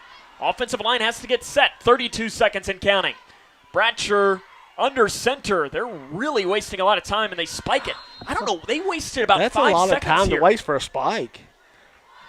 So it is an incomplete pass, though, for Jake Bratcher, and that's probably the thing there is you're saying, hey, if you're going to spike it, spike it. Exactly. But, there probably comes to a little inexperience of being in that situation. Jake's a senior, but he's not probably been in that situation a lot where you're running the 1-minute drive here, 2-minute drive. 27.7 seconds left in the first half. Grayson County leads 14-6. What are you calling? I'm gonna put the ball up in the air and look for Tyner and Hall out there somewhere. Just find the sticks, catch the ball, and get down. Out of bounds. Out of bounds. Get down. Get up. Spike the ball. But be ready that if it is in bounds, if you get the first down, you got to get up and go. But you also, if you're in bounds here and you don't get the first down, it's fourth down. You can't spike it. No, you can't. Then you got. Ratcher in the gun, looking to pass over the middle. It is caught. Right near the first down marker, it is Eli Johnston. He does have enough to move the chains down to the 8-yard line, gain of 10 yards. They're going to hurry it up, probably going to kill it. Clock is stopped until they set the chains. They're running the field goal team out. Oh, they're going to try and attempt a field goal here with 17 seconds left. Lane Beasley. It is going to be a 26-yard field goal. They let it fly, and Beasley drills it. 26-yard field goal for Lane Beasley, and the Cougs lead 17-6 with 9.4 seconds remaining in the first half. This is Cougar football on K105. When you give blood, you give life. And when you give life, you change lives. Make a life-saving impact by donating blood with Western Kentucky Regional Blood Center, your hometown partner. As the sole supplier of blood products needed in Grayson County, your donation ensures a stable and adequate blood supply for you, your family, friends, and your neighbors. You are the hero when you give. Feel the power of community and compassion in every drop. Give life and change lives with Western Kentucky Regional Blood Center. Life is on the line. Struggling with mortgage debt from COVID? Team Kentucky can help. If you restructured your home loan and deferred payments to the end of your mortgage, you may qualify for up to $60,000 in assistance to pay off that debt. Help is also available for other COVID-related hardships if you meet income guidelines. Apply today at www.protectmykyhome.org. This ad is sponsored by Kentucky Housing Corporation, the Kentucky Broadcasters Association, and this station.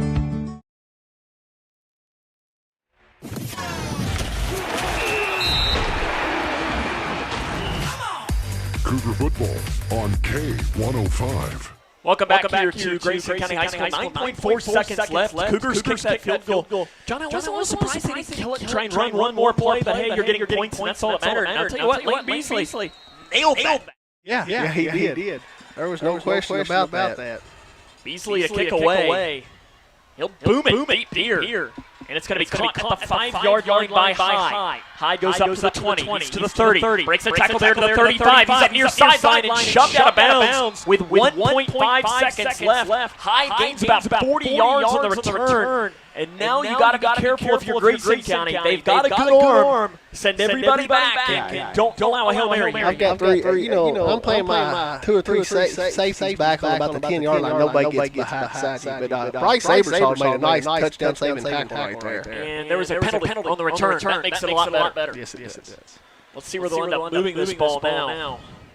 They're going to place it at the 25-yard line, and now that changes everything for Orange Central.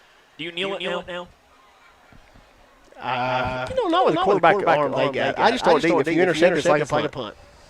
Yeah, I mean, you've got enough speed. Jeremy Hartness talking now still with the officials. He's on the field. He doesn't have a timeout, so maybe he'll just want to take this and draw something up. And it appears that they are going to go deep. I can't believe that we don't have somebody back a little farther than a safety 15 yards off the ball. Backpedaling immediately, they're going to set up a screen. It's caught on the far side by North, and North is immediately tackled on the play by Ethan Mudd. That is the end of the first half of play. It was a gain of about only one on that play, but Grayson County leads Warren Central at the half 17-6. This is Cougar football on K105. Hi, I'm Dr. Ashley Gabbard, internal medicine physician with Owensboro Health.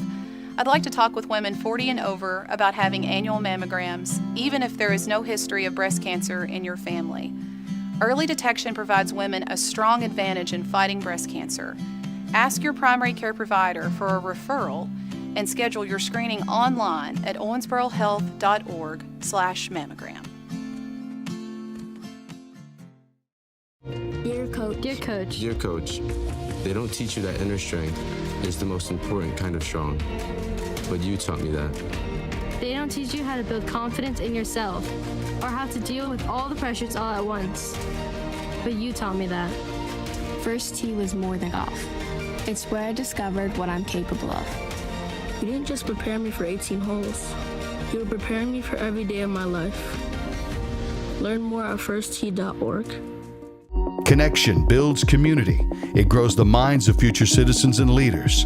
Connection teaches. It encourages. It builds confidence through relationships, through partnerships, through small daily acts, through high-impact programs at all levels. Connection says together, we can. The one thing I know about Grayson County Schools, when you get the right people going in the right direction, anything's possible. We are GC Connected. When you bundle home and auto, good things can happen. You get a local agent who can help you choose the right coverage for you at a price that's right for you. Call State Farm agent Duda Hudson in Leitchfield today. It's Kyle's last spin on his turntable. Yeah. And the first day of Kira's new career in IT. When you donate to Goodwill, you help provide skills training and career placement. And the things you love start a new life too. Welcome back here to Cougar Stadium. Grayson County leads at the half by the score of 17-6. We'll bring it back here into the booth. And John, I think that first half, for Grayson County, if you're Brian Jones, you got to say, okay, I'll take that. Oh, yeah. We moved the ball. Every time we had the ball, we moved the ball, marched it downfield. I don't think we punted any, did we? No. You had the ball. You had the ball 4 times. You scored 3 of them. And the other one was you went forward on 4th down and 1 in the red zone. And yes, no. They made a good play. And that's football. But you're up 2 possessions. We get one more long drive. It can make it really hard on this Warren Central team. Maybe it's one of those where you drop the old onside kick to start. We've known Brian Jones trying to do that at the start of second half. He does enjoy doing that to try and get that ball back. Coming up, though, on our halftime show, we are going to talk with our very good friend Patty Dunaway and learn a little bit more about her life and everything. It's a really good conversation. Remember, the full version is on our YouTube channel tomorrow. You'll be able to watch that. Really, highly recommend it. Again, we talk roundabouts. Oh, boy. That's not today's. I didn't want to cause a trigger warning here, but watching the full version just let you know, because John, I make the take that I love roundabouts. I love roundabouts. Other than when I'm pulling a long trailer, I don't mind them either. I love them. I don't know. But then again, like I say in the interview, I grew up in a neighborhood that had a roundabout. So it's just normal for me. Grayson County leads this game 17-6 at the half. When we come up next, it'll be our Cougar Conversations with Patty Dunaway, as this is Cougar Football on K105. When you give blood, you give life. And when you give life, you change lives. Make a life-saving impact by donating blood with Western Kentucky Regional Blood Center, your hometown partner. As the sole supplier of blood products needed in Grayson County, your donation ensures a stable and adequate blood supply for you, your family, friends, and your neighbors. You are the hero when you give. Feel the power of community and compassion in every drop. Give life and change lives with Western Kentucky Regional Blood Center. Life is on the line. Struggling with mortgage debt from COVID? Team Kentucky can help. If you restructured your home loan and deferred payments to the end of your mortgage, you may qualify for up to $60,000 in assistance to pay off that debt. Help is also available for other COVID-related hardships if you meet income guidelines. Apply today at www.protectmykyhome.org. This ad is sponsored by Kentucky Housing Corporation, the Kentucky Broadcasters Association, and this station. Hi, I'm Bob with Hometown Hangout Sports Pub and Grill. You might have noticed we don't have fancy decor or celebrity chefs. It's true, we've ignored the trend of upscale dining and extravagant renovations. That gets pretty expensive, And in the end, it's the customer who pays for those upgrades. Not at Hometown Hangout. Our guests come to us for one thing, to have a great time. Whether you're with the family, the whole team, or just friends, you'll love our fun atmosphere, exciting games, and great food. Hometown Hangout on West White Oak. See you after the game. Are you looking for the best building materials in Leitchfield? Look no further than Future Designs Building Materials. The builder's choice on Quarry Road has everything you need to build your dream home. Jim writes, I'm so glad I came to Future Designs for my new roof. The staff was so helpful and knowledgeable, and they made sure I got the right materials for my needs. Thanks, Jim. Future Designs is more than just a building materials store. Future Designs Building Materials on Quarry Road in Leitchfield. FDBM.net. Welcome Welcome back to the halftime show here on K105. It's time for another edition of Cougar Conversations. Tonight, we are joined by another Grayson County High School alum. Patty Dunaway joins us. Thanks for taking the time here to join us this week. Thank you, Sam. I'm honored to be here. I appreciate it. Now, what year was it that you were at Grayson County? When was that period of time, and when did you graduate? Okay, so started off Caneyville Elementary, and then all the way through, graduated in 1990. Okay, 1990. This might be a tough question, but when you look back to your time at Grayson County High School, is there a best memory or best memories that pop up to you when I ask that question? Well, first of all, I'd have to say just the friends that I've made. My husband and I, both graduated from Grayson County and have settled here, raised our kids here. So, lifelong friends. I've got a group of girlfriends that we kind of all reconnected. But then, thinking about specifically to sports and just kind of the lessons learned and the people that I got to meet through playing sports that played at other schools and other friendships that I developed, and later on got to work with people and, still see them from time to time. So yeah, lots of memories. You played girls basketball, I know, when you were in high school. And did you play for E.E. McGee? I did, yes. Okay, so now I got to ask, do you have any good E.E. McGee stories? Oh, lots of stories, yes. Now, a lot of people don't know he's so, wonderful person, but he would get very excited, which everybody can imagine. And my favorite thing, at the time was hilarious. He'd have that clipboard and he would slam it down on the floor. If he didn't have it in his hands, he'd smack his hands down on the floor just to get our attention and everything. But no, he was such a blessing to be with. He was such an encourager and, always the cheerleader for us. And, even as my daughters played soccer, throughout their high school, I was always amazed that no matter what time the buses would get back to the high school, he was there to cheer them on, midnight, whatever time it was. And, so that's something that I've always admired. But yeah, playing for him was both fun, interesting, and educational. Every school wishes they had an E.E. McGee. There's Absolutely. No question about that. I know I see Absolutely. that so many times around. After leaving Grayson County, you went to UK and studied civil engineering. Why? Yes. Well, I was blessed to get a scholarship, to be honest, Sam. That was the main reason. I knew I wanted to do something in engineering. We had a wonderful counselor in high school named Miss Durbin. And she put that scholarship application in my hands, as well as several others that went to Grayson County. And we have had a great group that has been blessed to get the transportation scholarship to go to UK or Western and other schools.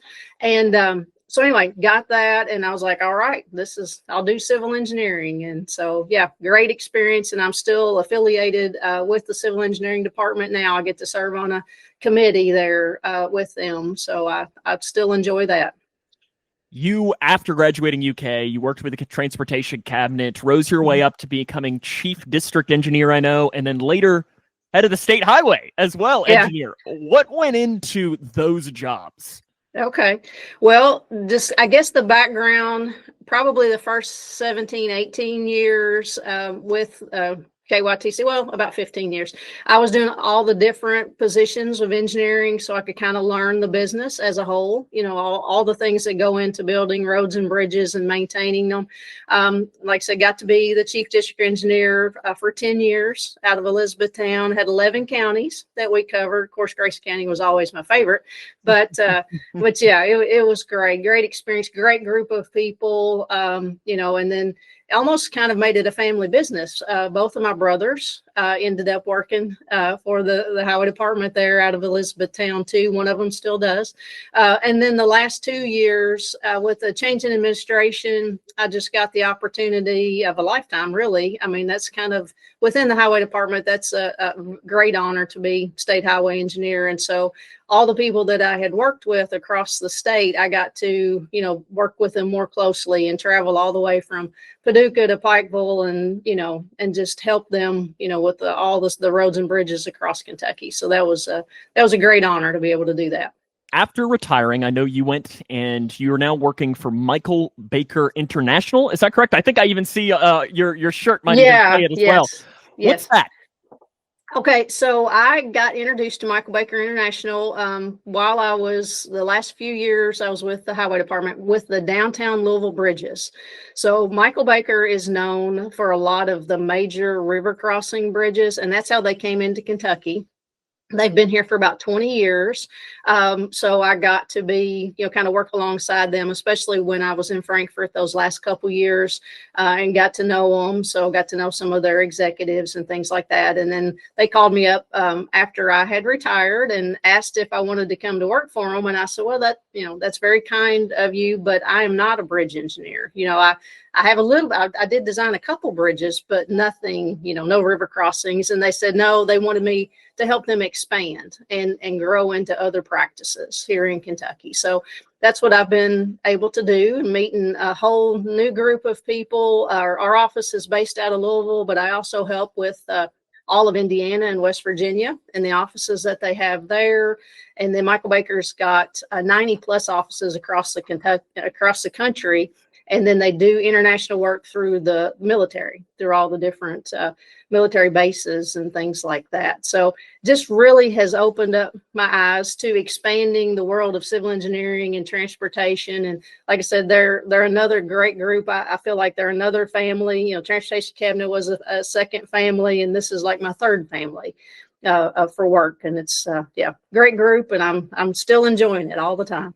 Last question is maybe one of my favorites to always ask is, okay. You've retired, you're doing your job with Michael Baker International, but I'm sure you get to do some things maybe you get to enjoy outside of work as well, maybe even more right now. How are you spending your days outside of work? Well, yes. So we have 4 grandchildren. Our daughters, Dawn and Tara, each have a boy and a girl. So any spare time I pretty much spend.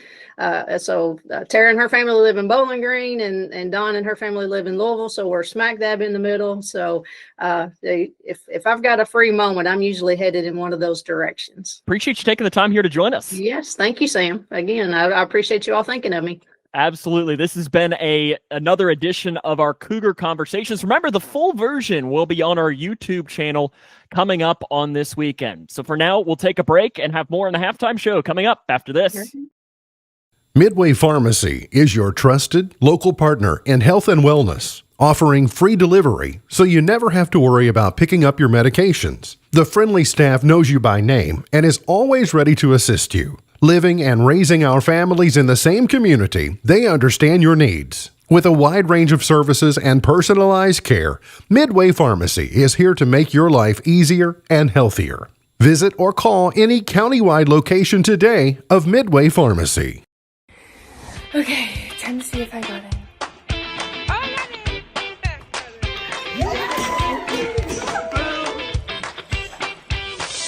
Yes! It is my honor to welcome you to the class of 2029.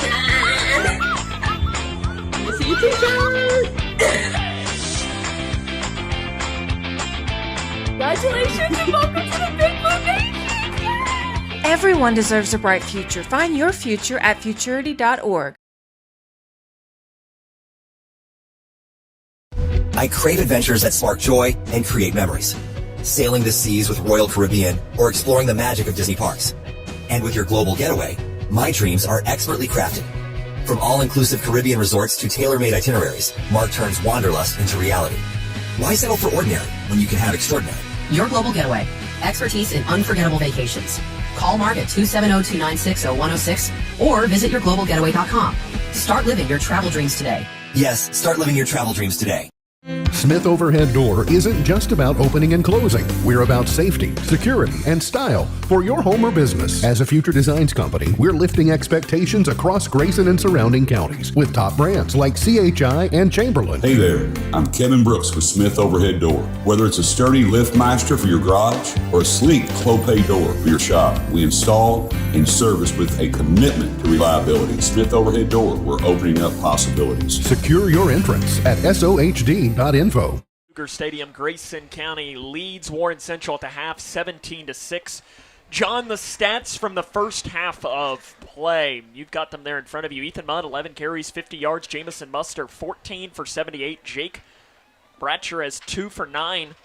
Bratcher 1 of 2 passing for 10 yards. But, I mean, the biggest thing is that the big play of the game came from the arm of Jamison Buster. Yeah, the little trick play, and he got 35 yards. So he's over 100 yards total offense. Yeah, he's had himself a great game. I mean, Grayson County, 27 carries, 137 yards, 5.1 yards per carry. Really, that one Warren Central drive that ended in points. Other than that, I think Kevin Embry has to probably be pretty pleased with his defense. Oh, I think so. And for most part, we've kept contained. Kept them bottled up toward the middle. The scoring, it got started with a 1-yard touchdown run by Ethan Mudd on the first drive of the game. They followed it up with an 11-yard touchdown run by Jamison Buster. 10-yard run by Moore made it 14-6, and then Beasley late in the first half kicked the field goal to make it 17-6, and that is our score as we get ready to start the second half. Again, it's this simple. If Grayson County wins, their playoff hopes are still alive. If Warren Central comes back and wins, their playoff hopes are gone. Cougars and Dragons. The second half comes up next. This is Cougar football on K105. Midway Pharmacy is your trusted local partner in health and wellness, offering free delivery so you never have to worry about picking up your medications. The friendly staff knows you by name and is always ready to assist you. Living and raising our families in the same community, they understand your needs. With a wide range of services and personalized care, Midway Pharmacy is here to make your life easier and healthier. Visit or call any countywide location today of Midway Pharmacy. Okay, time to see if I got it.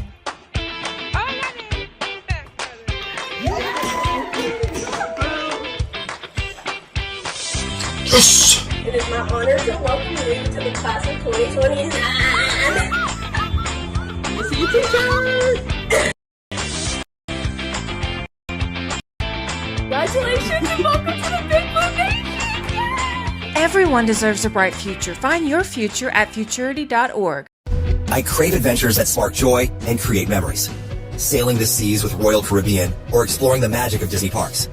And with your global getaway, my dreams are expertly crafted. From all-inclusive Caribbean resorts to tailor-made itineraries, Mark turns wanderlust into reality. Why settle for ordinary when you can have extraordinary? Your global getaway. Expertise in unforgettable vacations. Call Mark at 270-296-0106 or visit yourglobalgetaway.com. Start living your travel dreams today. Yes, start living your travel dreams today. Smith Overhead Door isn't just about opening and closing. We're about safety, security, and style for your home or business. As a Future Designs company, we're lifting expectations across Grayson and surrounding counties with top brands like CHI and Chamberlain. Hey there, I'm Kevin Brooks with Smith Overhead Door. Whether it's a sturdy LiftMaster for your garage or a sleek Clopay door for your shop, we install and service with a commitment to reliability. Smith Overhead Door, we're opening up possibilities. Secure your entrance at SOHD.info.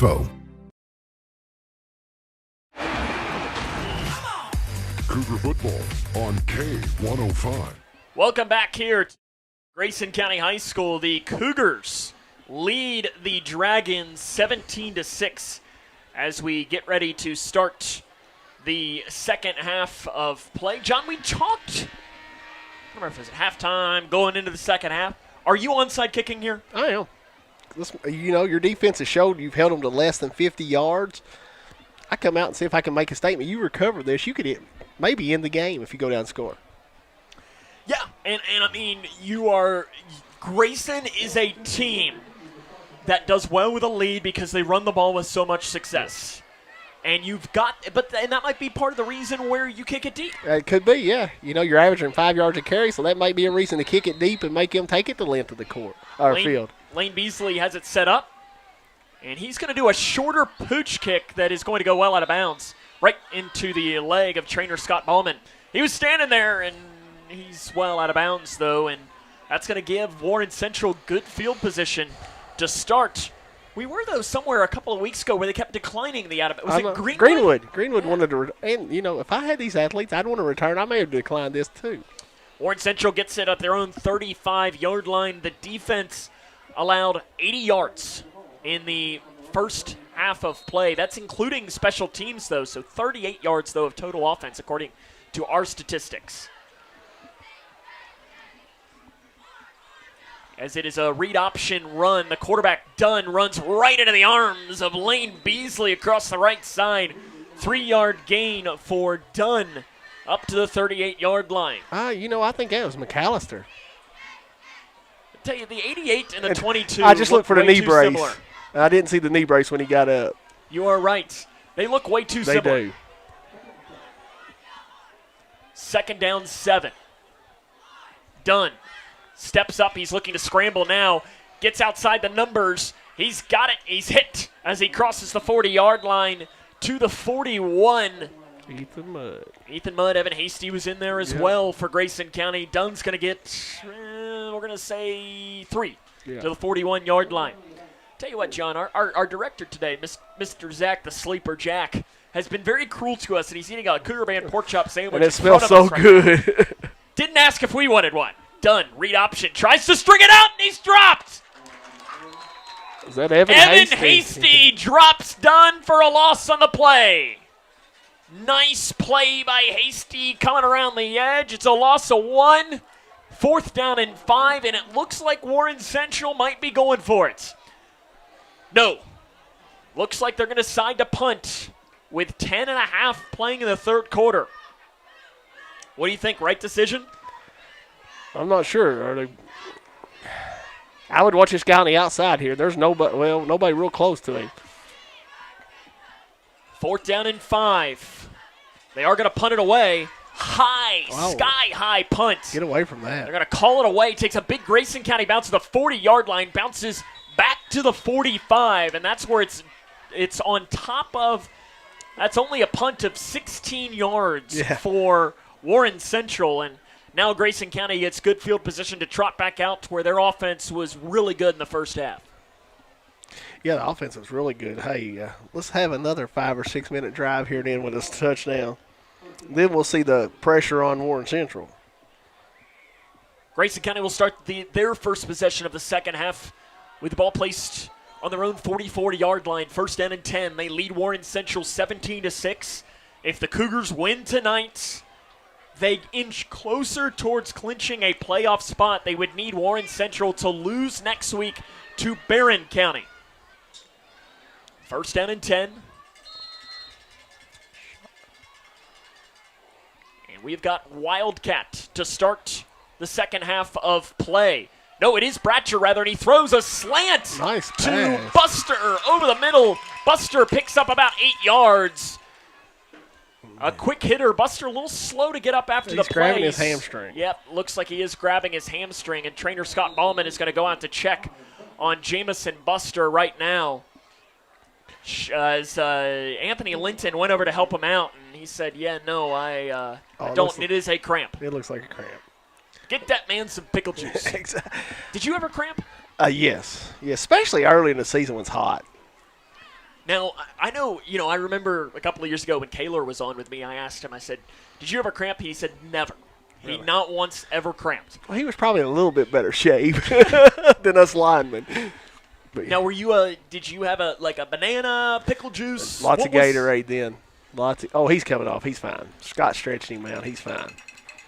But, I will say, Jake threw a nice little dart on that quick slant there. It was. Perfect. They ended up giving him 9 yards on that. It is a gain of 9 to the 47.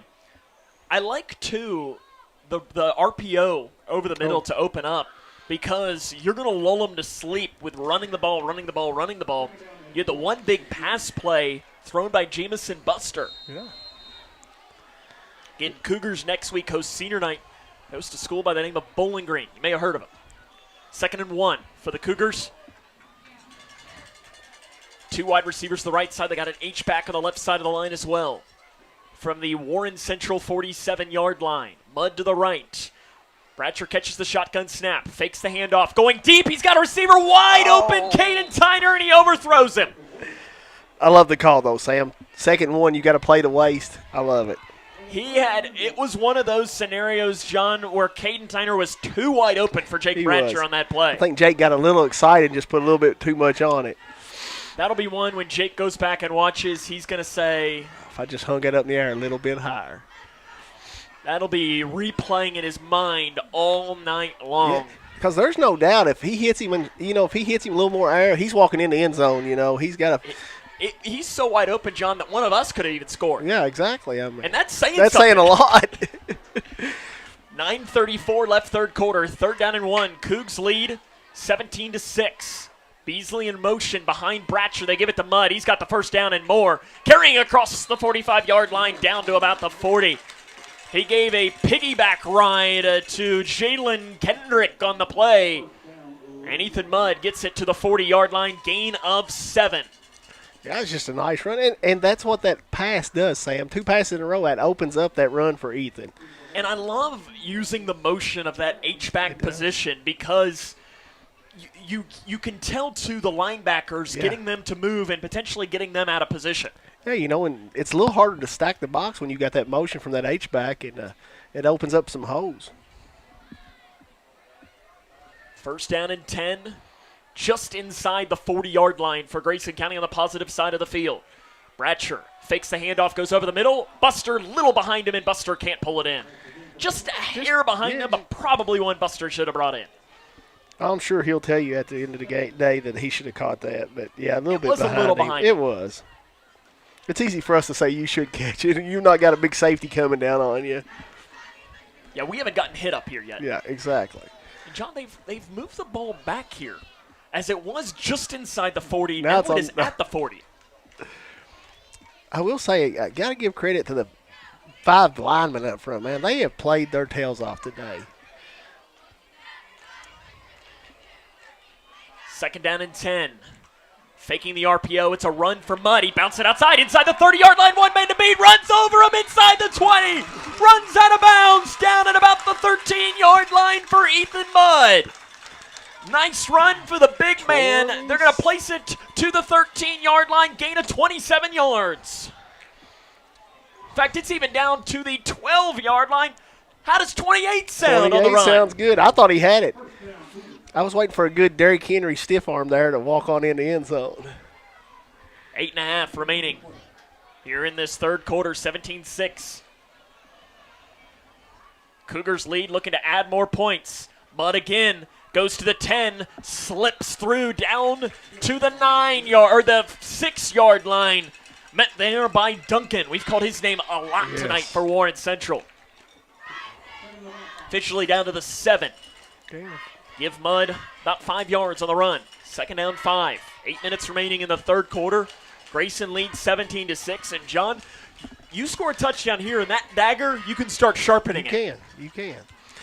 But with a team like Warren Central, they can strike quick. But we have contained them today. We kept them under control. But with a team like that, the dam will break at some point. And I'm sure Jones is telling them to slow down a little. Looks like the snap count had some issues there. The left tackle moved a little quick. Well, I think it looked like the ball never came out from the center. Just one of those that the snap count was a little bit off. And moves the ball back 5 yards. And John, is that the first penalty on the Cougars? I think that is the first penalty on us. And you know what? If we had one, I don't remember it. Okay, there was the Caden Tyner personal foul. Yeah, that was right. I forgot, But, hey, as far as in the play, yeah, your first penalty comes nearly halfway through the third quarter. You're pretty happy. Playing pretty clean. That means you're offensive. 2nd and 10. Give it to Mudd again. He bounces it to the left side, runs behind a blocker inside the 5. He's inside the end zone. Touchdown, Grayson County. Ethan Mudd, a 12-yard touchdown run, and the Cougs have opened it up to a 23-6 lead. Well, 7 minutes to go in the third quarter. You got to have that puts us in a good situation. You're starting to hear that dagger sharpened. Lane Beasley on to attempt the extra point. Not a great snap. It's a good hold. A sky-high kick goes through the uprights. 24-6, Grayson leads. 7:08 left in the third quarter. This is Cougar football on K105. Midway Pharmacy is your trusted local partner in health and wellness, offering free delivery so you never have to worry about picking up your medications. The friendly staff knows you by name and is always ready to assist you. Living and raising our families in the same community, they understand your needs. With a wide range of services and personalized care, Midway Pharmacy is here to make your life easier and healthier. Visit or call any countywide location today of Midway Pharmacy. Okay, time to see if I got it.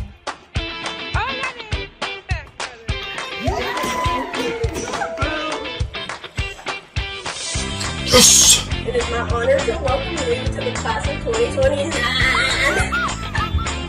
See you, teacher! Congratulations and welcome to the Big Blue Nation! Everyone deserves a bright future. Find your future at futurity.org. 24-6, Grayson County leads Warren Central. 7:08 left in the third quarter. Sam Gormley and John Decker with you as Lane Beasley kicks this off. It's a short kick, and it bounces at the 20-yard line and just dies there. It's picked up there by Hyde. He goes up the middle, and he's down to the near side now to the 30-yard line to the 35. Breaks a tackle there before being shoved out of bounds. Nice tackle by Beasley. Beasley, the kicker, does shove him out of bounds up at about the 47-yard line. Nice return after that ball just died in the grass. Gets about 25 yards, and the return does Jules Hyde. Warren Central's offense back out. They went 3 and out to start the quarter, and Grayson County made them pay by scoring the touchdown, which makes the lead now 24-6 with 7 minutes left in the third quarter. From the 45-yard line, low snap, picked up by Dunn. He goes rolling out far side, dumps it off in the flat, pass caught, short pickup, scurrying out of bounds, and the play is North. And he'll get, looks like they're going to say 3 yards to the 48-yard line. John, what Grayson, I think, has done really well tonight is using the best defender on the field. Yeah. And you know what the best defender on the field is? The sideline. They forced him to the sideline. Because there is no penalty on it, and it's never going to miss a tackle. No, it's not. And that's 2 extra defenders, 1 on each side, so yes. And they've done a really good job at using the sideline tonight. Run play up the middle, breaking a tackle and carrying it down across the 45-yard line. Nice run for Walter Moore. And the carry goes down to the 42-yard line. That's a gain of 10 yards, and that'll move the chains. First down, Warren Central. And they're going hurry up now, down 24-6. They don't really have much of a choice. They have to. Run play. Again, this time, Will Vincent brings down the runner Moore for a gain of 1 yard. Way to clog that hole up, big guy. Will done a great job there, just eating that gap up. Looking like a young John Decker out there, right? Yeah, what I would have gave to be his size when I was in high school, and Will does a great job out there clogging the middle up. Gives those linebackers some space to get out and work. 2nd down and 9. Now Warren Central slows down. They're really, moving up and down on their tempo, trying to keep the Cougars off balance. Direct quarterback run, right side for Dunn, and he's blown up across that right side. Was that laying the lumber was Anthony Linton for Grayson County. Right. Couldn't tell if it was Linton or Cornwell there, so nice tackle. 1 yard run. And that's one of those that Dunn, the next time he runs, he's going to be looking, where's 13? Yeah. We saw 2 good hits tonight from our linebacker core. 3rd down to 8. 5:20 left, third quarter. Cougars lead 24-6.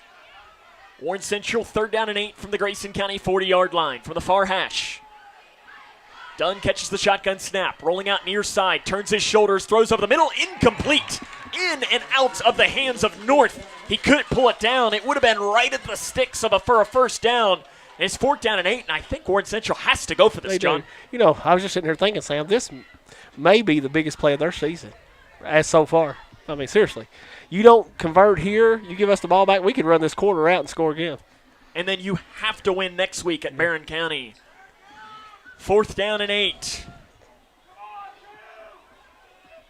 Spreading it out is Warren Central.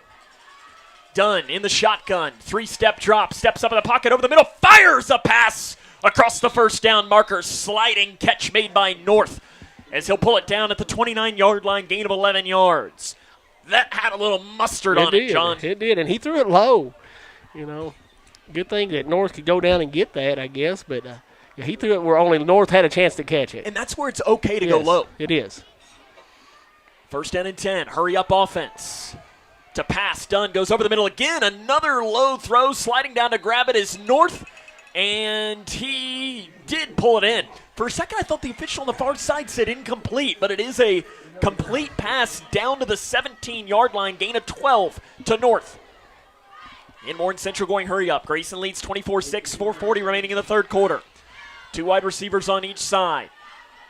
Run play, right side Moore. He hits the hole. He's inside the 5 towards the goal line, and he is... We've not seen it a signal. No, I think they're going to mark him down about the 1, 2. It does about appear. the 2. That down at the 2-yard line is the run by Moore, but he gains 15. He's been their best offense tonight. He has. Him and North have been about the only offense they've had. Moore entered the game averaging 5.8 yards per carry. In tonight's game, he's averaging 6.4 yards per carry. And I'm not sure what this is, John. Well, they're changing the spot, and they're moving it back to the 4. Oh, okay. I thought maybe they were lining up for an extra point. I thought maybe they ended up giving the score, and I didn't see it. No, I don't think so. 13-yard, so it's a 13-yard gain on the run for Moore. Shotgun formation, whistles being blown, and I think we're having an official timeout called here. And I'm not entirely sure what this is about here. John? I'm not either. I don't know what they're discussing. There's clearly some miscommunication on the spot. And now he's waving his hand in the air like he doesn't care, John. Oh, they're stopping it again, Sam. So I don't know what's going on. I don't know. Maybe they smell our director Zach's pork chop sandwich and they want to know. Say, hey, save us one of those. You think we can get one delivered down here and eat it really quick? Yeah. Yep. Now they're looking up towards the concession stand, John. Maybe that is what it is. Maybe that is what it is. I have no idea what this is. Oh, they're putting some more time on the clock, maybe? I'm not sure. I think so. They're trying to communicate as to what this is. As they're probably now yelling it at Brian Jones. They're telling the coach up here, and he's telling Danny. 3:58 is what they're putting on the clock now. So they add 17 seconds back in. It's kind of a weird sequence. It was. From the 4-yard line, 1st down and goal for Warren Central. Dunn to pass. Throws over the middle, incomplete. Well overthrown, as it didn't look like Hyde got out of his break fast enough. It's incomplete. I was going to say, I think whoever the corner on that side, I think Buster jammed him pretty good, and he couldn't come out of his break. And there's an injured Cougar after the play. A little slow to get up is Jace McAllister. He's been really good. He has. The last couple of games, he's played really well. And McAllister is being helped off the field right now. Assistant coach Caleb Ashley is talking, and now they're clearing the benches. I don't know what's going on. Was there a timeout called? Well, what's going on? They're moving the chains to the opposite. John, I have no idea what's happening right now. They're moving the play to the other end zone. Why? They didn't. There's 3:53 left in the third quarter. I mean, there's not like a light malfunction. No. Well, maybe now they're kicking off.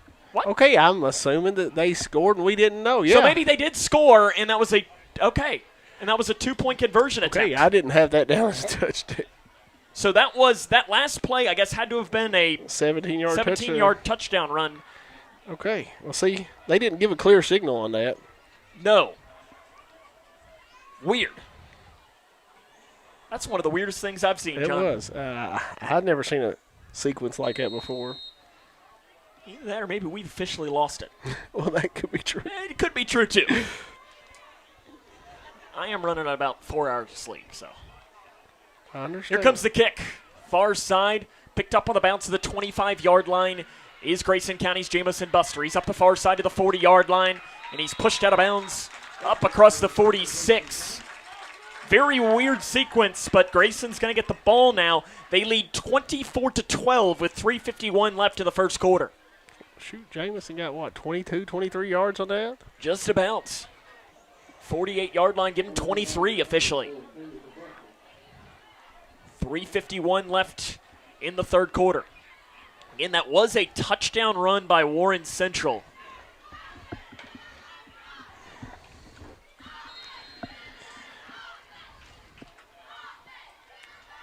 And let's see what Grayson County does. Run play, Mudd amongst the pile, barrels forward, and he gets about 2. Yeah. It's a nice run by Mudd as it just looked like he was going to be hit for a loss, but ends up carrying it forward. That puts him over 100 yards for the game, Sam. 2 straight games now with that for Ethan Mudd.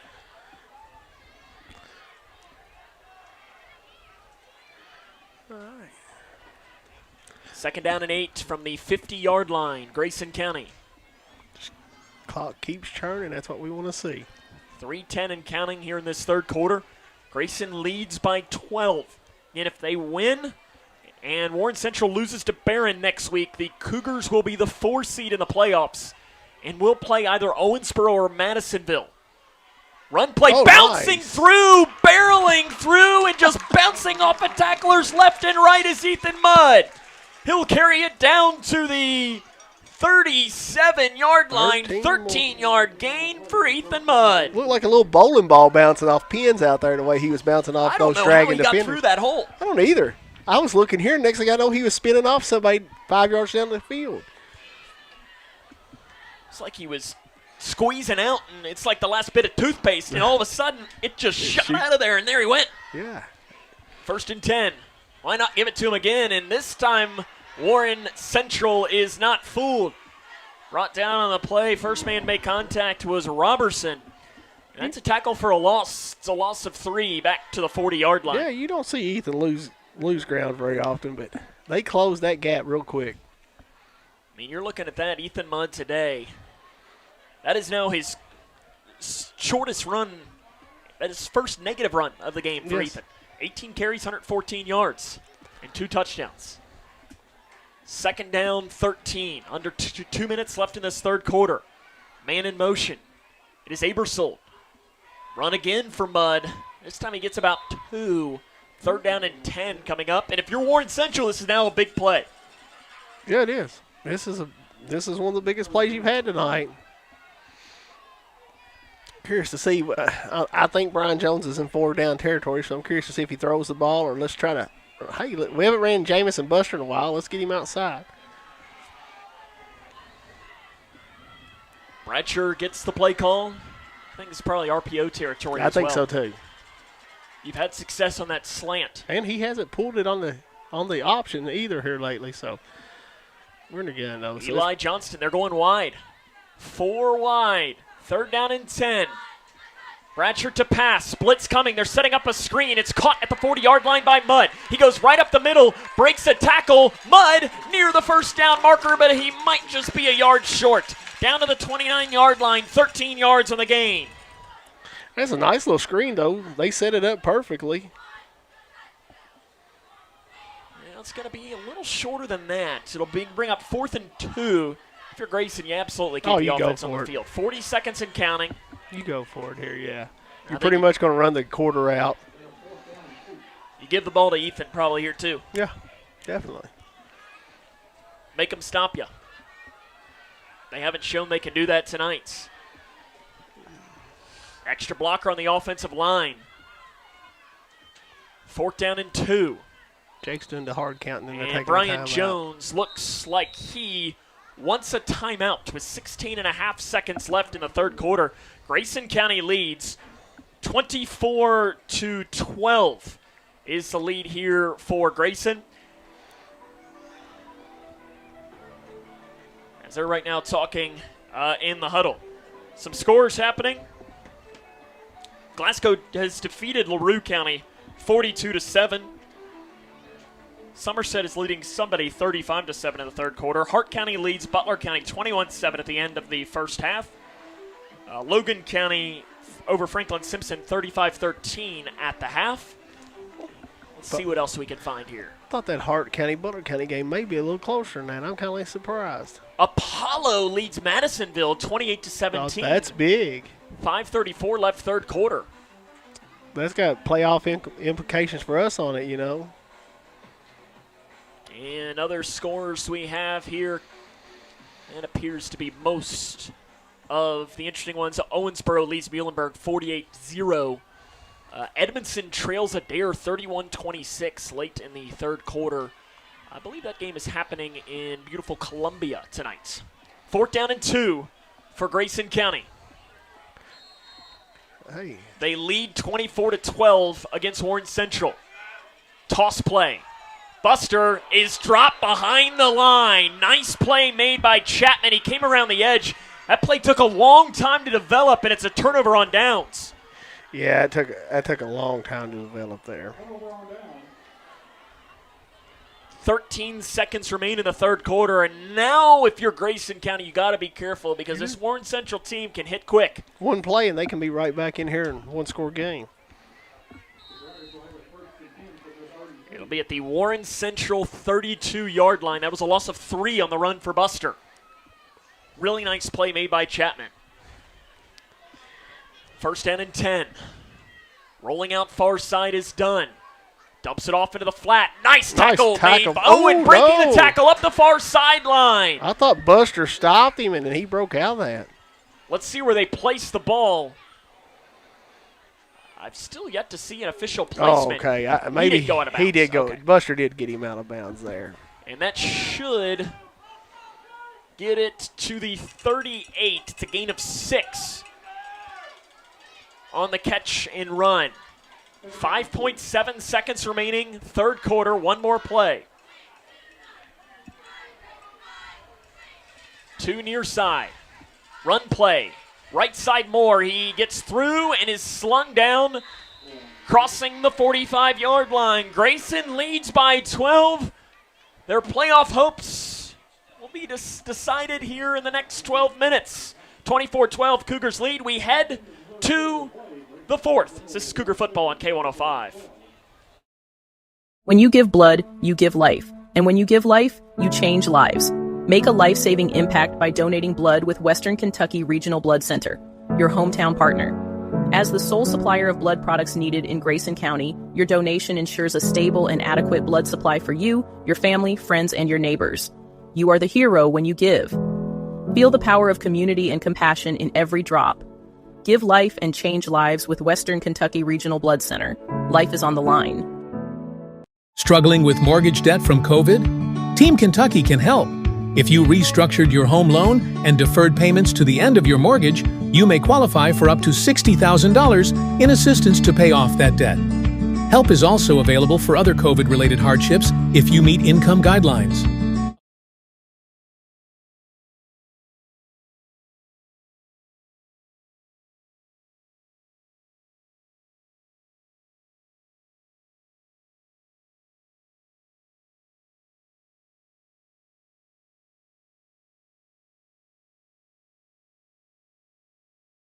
(24-12), they run a 1-yard gain on the first play of this fourth quarter. 2nd down and 9. Dunn rolling out far side, turns his hips, throws, first down. Spinning down to the 40-yard line, breaking a tackle.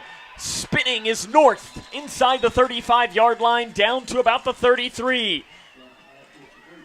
18 yards. Officially to the 34, first down Warren Central. And if you're Grayson County, you do not want to allow them to gain any semblance of momentum.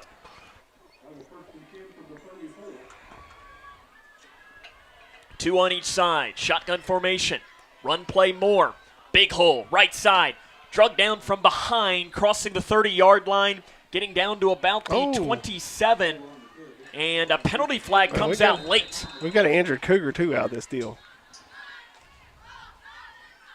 The injured Cougar is Caden Tyner. There is a penalty flag that came in late. Let's see what this is. Caden Tyner has been dealing with a shoulder for a lot of this season. I don't know what this could be, though, John. I don't either. I really don't. Unless it's a late hit or something unsportsmanlike. They're talking right now with Bryant Jones. And they're pointing towards Warren Central, so I'm not sure. Bryant Jones doesn't look too thrilled, though. After the play, personal foul called against Warren Central. I thought it might have been a late hit there.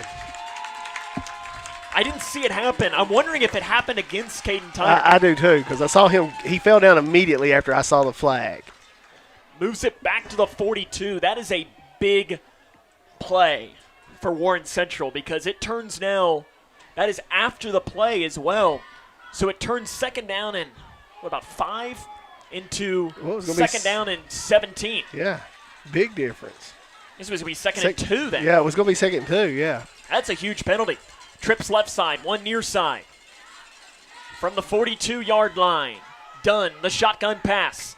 Rolling out near side. Nice contained there by Beasley. Then oh, that's a fumble. That's out of bounds. That is a fumble. No, they're going to get him for intentional grounding. Intentional grounding. And honestly, John, it should be a fumble. It should have been because he did not go forward. Lane Beasley gets the sack. He got a sack there, yes. And a loss of. As what happened there is, as he was being brought down, he just looks like he lateraled it to you in the press box. That's what it exactly looked. And you can't hold the ball. I can't do it, yeah. Let's see what the call is. It should, honestly, intentional grounding, I think, would be the wrong call. They're going to call intentional grounding. I don't actually think that's the right call, John. I think it's a fumble. It is, but, it's the same result. We're going to get the loss of down, and we're going to get the ball right where he done it. Or will they go back 5 yards more? So, yeah. The fumble would have probably lost them less yards. More yards because he threw it backwards. Oh, backwards, yeah. Hence the reason it's a fumble. Moves it all the way back to the 41-yard line, though. That turns out to be a 17-yard penalty. And now you have 4th down and a country mile. As they need to get it to the 25. This is 4th down and 34, and I think they have to punt. Because what are you going to do on 4th and 34? That's a good question. That was a big play by Lane Beasley there. And Warren Central is going to take a timeout. They're going to discuss this here. Jeremy Harness, I'm not sure what his argument is going to be here in this conversation. Oh, I don't either. It was either a fumble, if that's what he's talking about, or a intentional grounding. So I don't know what he's trying to accomplish there. And maybe this is just one of these that he's just fighting for his kids kind of thing. It doesn't hurt to ask in a scenario like this. 10:53 remaining in the game. A couple of more scores. Macon County, Tennessee, at the end of the third quarter, leads Barron County 22-14. Russellville leads Caverna 34-12. Edmondson trails Adair 31-26 at the end of the third quarter. Good game happening there. That is a good game. And, of course, my Louisville Cardinals are winning 24-13 midway through the fourth quarter over the Hurricanes. Can I be honest? That one doesn't do much for me. That's the second most important game of the night behind this one now. Now Warren Central. Okay, they will not. I thought for a second they were going to go for it. I'm going to block this if I'm Grayson County. And they get it, and nearly coming up, Tristan Brooks almost blocked it, and it's not a good punt. Shanked over the far side, but takes a huge Warren Central bounce. Rolls across the 40-yard line and down to the 39. I thought it rolled even further. I did too. I thought it went to the 35, so they're only going to give him about 21 yards on that punt. But Grayson has it, 39-yard line, 10:46 left. And, John, you know what would be the best thing here? A long drive. Run this clock out. Doesn't touch the ball again. Yes, exactly. And, hey, we know that can happen with our offense. Or we can at least eat 6 or 7 minutes of this up. And if you're Warren Central, you've got 2 timeouts left. When do you start calling? Exactly. Devil advocate here, though. Do you take a bomb right off the bat here? They're not going to expect it.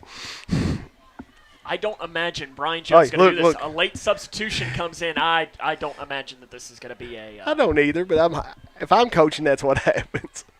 1st and 10. Run play, Mud. Not much. Gains 0. Nothing. They went up 2 yards, and then he came back.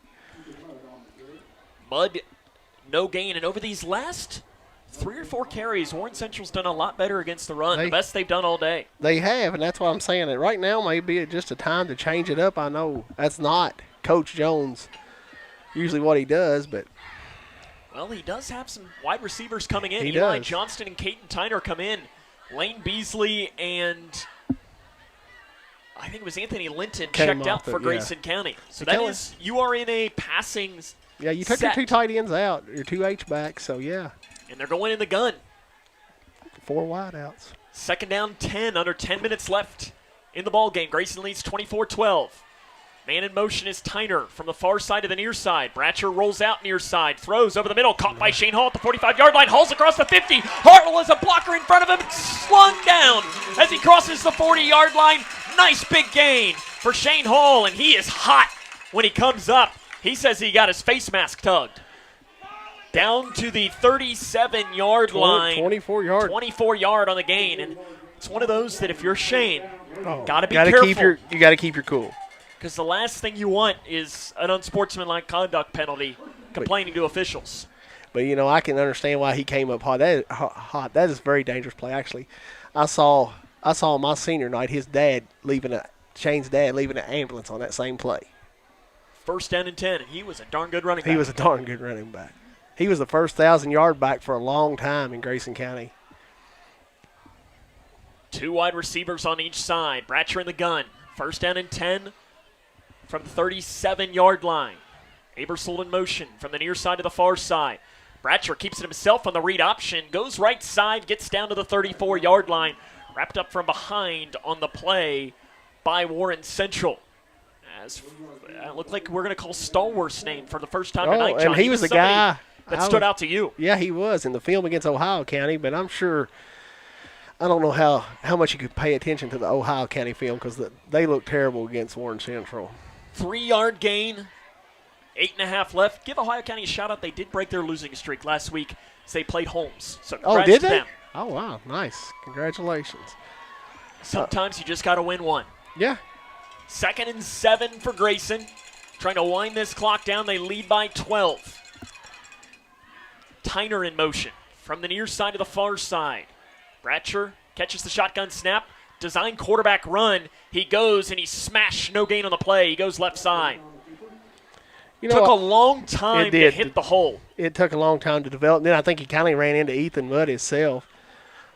But, they're keying on Ethan, so these last 2 plays, I like seeing Jake call his own number.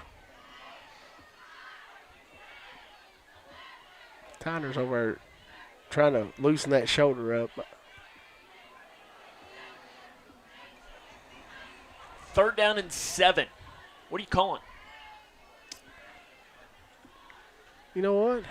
The last 2 times he's pulled it, I'm giving it to Mudd here. I don't know. You might run the know. RPO with that slant. Yeah, that RPO with a slant because whoever our slot receiver on the far side doesn't look very covered. Bratcher does a check with me to the sideline. And we have a delay of game, I believe, called on Grayson County. It is. Delay of game called against the Cougars. That's going to move it 5 yards back. That's a bad penalty there. Changes your play here. It does. You almost got to throw the ball here now. Back to the 39-yard line is where this ball is going to go. It'll be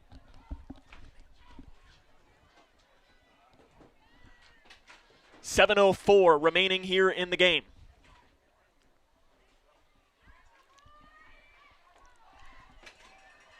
Third down and 12 for Grayson County.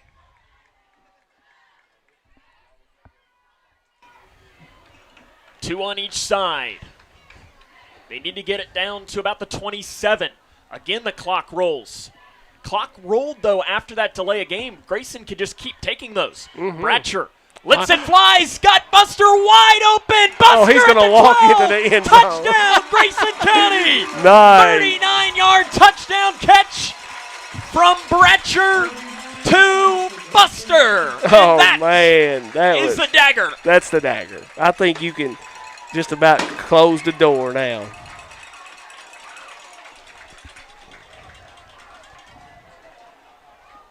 The touchdown celebration happening. 6:30 remaining here in the game. Jake Bratcher, his 2nd touchdown pass of the season.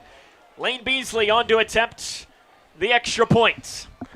I don't think Jake will be awful thankful to have a receiver that wide open. Sam Meir, you might could have dropped that one in.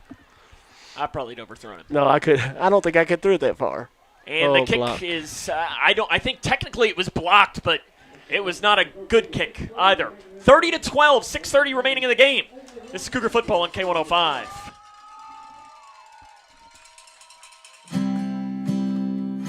Hi, I'm Dr. Ashley Gabbard, internal medicine physician with Owensboro Health. I'd like to talk with women 40 and over about having annual mammograms, even if there is no history of breast cancer in your family. Early detection provides women a strong advantage in fighting breast cancer. Ask your primary care provider for a referral and schedule your screening online at owensborohealth.org/mammogram.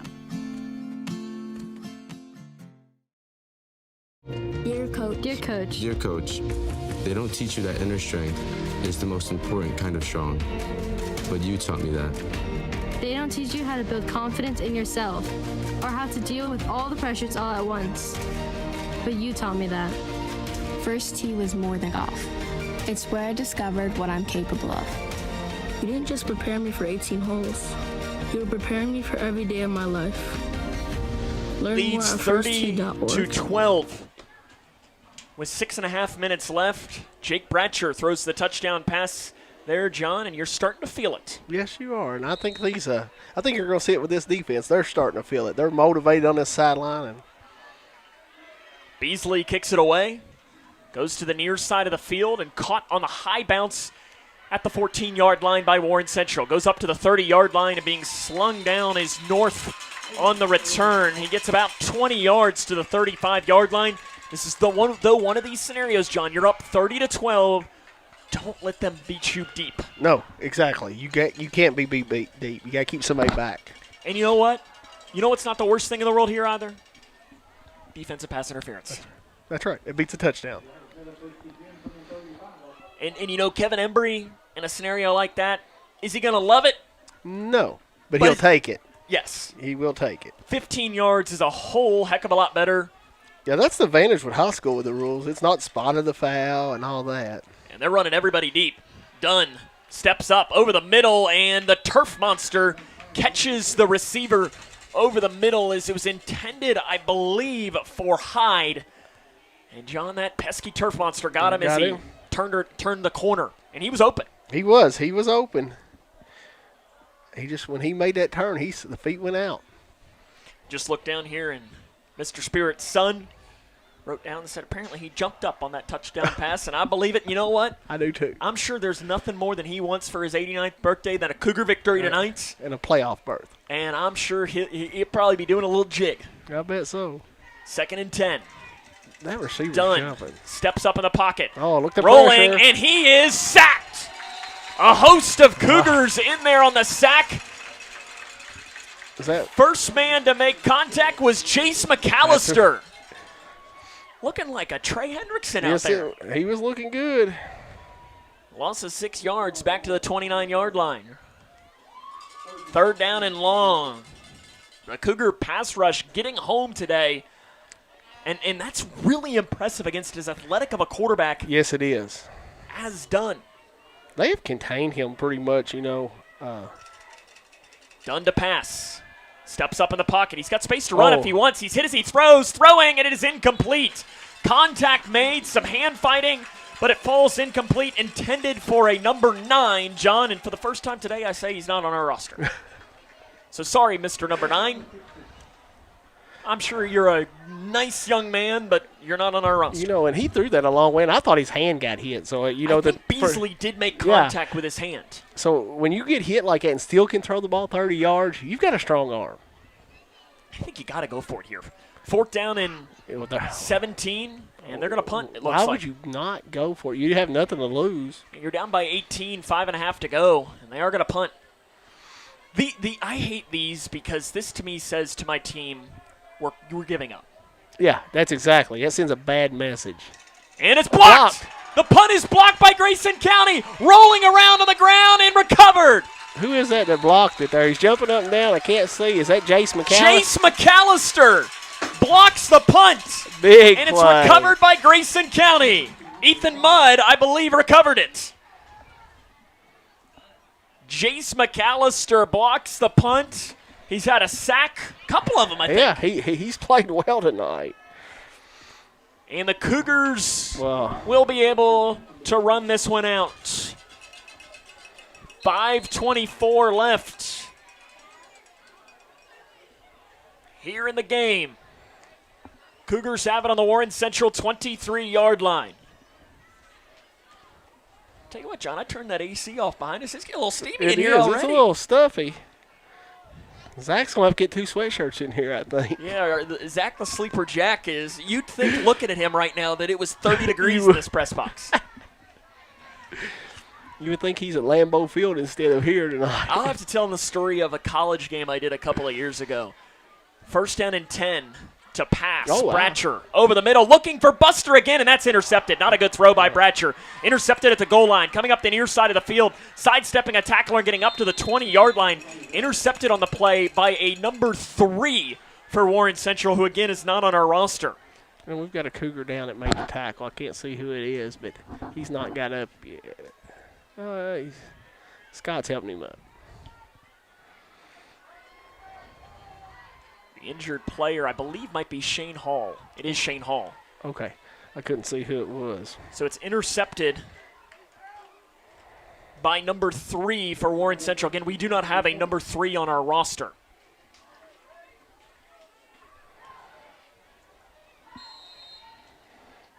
Interesting that the Cougars went deep there. Yeah, it was. That kind of really shocked me. Warren Central gets it back at the 20-yard line. Dunn rolling out. Dumps it off in the flat. That's caught by North. He gets about 12 yards. Caden Tyner tackles him across the 30-yard line. Gets up to the 31. Gain of 11 on the play. He's had a big night tonight, North has. You got his numbers there in front? 10 catches on 13 targets for 97 yards. And he entered today's game top 10 in the state. He had 41 catches for 600 yards. I can see that. Play coming near side. Jamison Buster runs in to the tackler. Ethan Mudd in there as well. North once again touches the ball, and he gets it for a gain of 3 yards. I just saw a final here come through from Bowling Green Greenwood. Bowling Green wins 17-14, a game-winning field goal. The Cougars will see the Purples next week. And listen, if you're Grayson County, you're saying, hey, Bowling Green beat them by 3, and you played really well against Greenwood. That says, hey, we can compete against this team. Exactly. 2nd down and 7. Over the middle, pass deflected. Nice. Evan Hasty got those big paws up on that. Tell you, this is going to be one of these games, John, where it's going to be tough for us to pick a hometown hangout MVP. It is. We've got lots of candidates. Evan Hasty, I think, has played a great game defensively. Jace McAllister has. Camden Cornwell, Jamison Buster's probably leading the team in tackles. Jake Bratcher, I think, has run the offense very well. Ethan Mudd. Yeah. That's what I said. This is a night that's fun, and you could pick a lot of people. You've even had a good day in broadcasting. Maybe it'll be you. Well, yeah, I could use some wings from Hometown Hangout right now. To pass, far side. Diving catch is incomplete. Intended again for number 3. Again, we apologize. Warren Central doesn't have an accurate roster on their KHSA, and number 3 is not on there. Sorry, number 3. That brings up 4. What do you think his name is? We'll just call him John Decker. How's that sound? Sounds good. You went out wide a lot in your career, right? Yeah. And Warren Central's going to punt. I don't understand the reasoning behind this, Sam. Your season could be on the line and you're punting the ball.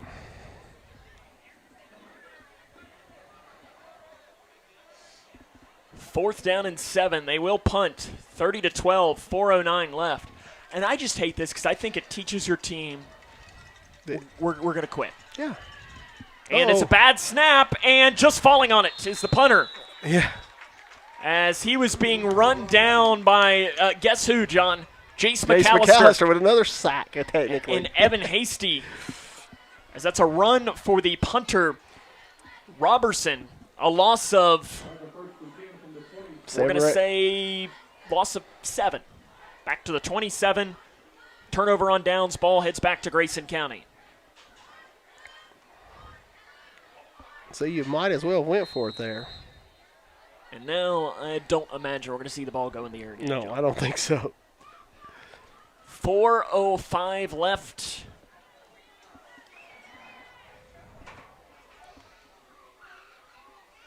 Grayson has it on the Warren Central 27-yard line. Buster the deep back, Mudd the fullback. Wide receiver on each side. Fullback dive, Mudd just barrels forward and gets it down to the, what do you say, about the 22? Yeah. Well, far side judge might be, 23. 22. 22?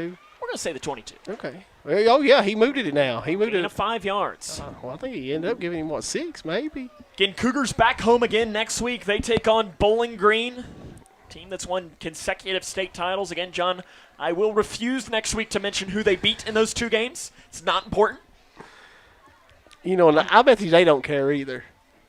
Bowling Green. Oh, about my Fighting Cooper Jaguars?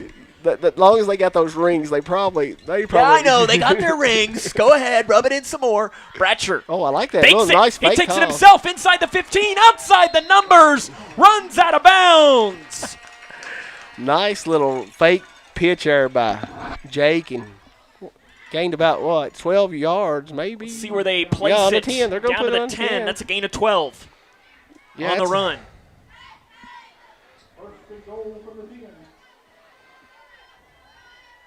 First down and goal for Grayson County. They lead 30-12. They're trying to punch another touchdown in.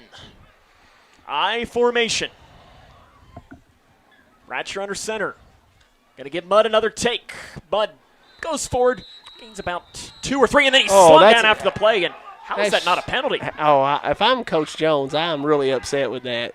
How is that not a penalty? That's just unsportsmanlike conduct. That should Thrown be. down way after the play is Warren. I mean, how is that not a penalty? Yeah. I mean, that was a good 3 seconds after the play, and it's a gain of 2 on the run for Mudd. Well, Coach Kevin Embry was really upset there, and I don't blame him. Somebody get hurt there. Especially Ethan Mudd, Yeah. a guy that Grayson County needs. We got to, that's a guy, if you're going to the playoffs, you definitely got to have him. Again, Grayson technically does not clinch a playoff spot tonight. They have to wait until next week. Another run for Mudd. He'll get, what are we going to say, maybe 1. Maybe 1, yeah. On that left side. So if you're a Grayson County fan here tonight, if you're a Warren Central fan, I'm sorry what I'm going to say next, but if you're a Cougar, you're all in on the Trojans next week. Yes, you are. You're a Barron. You're going to be scoreboard watching and cheering for Barron County while you're playing Bowling Green. Our good friend Jay Turner, John, he beat me for Sports Announcer of the Year, so he's got to help us out now. He does. Maybe I'll have to send him that and say, you know what, that it was 1 yard on the run for Mudd. Say, yes, you may have beat me on that, but you got to help us out now. Hopefully, get the Cougs in the playoffs. Hopefully he'll be sending us some text updates during the game next week. He will. He will. I guarantee it. In fact, he's sent multiple tonight. In fact, I might even make him send me even more updates throughout the game.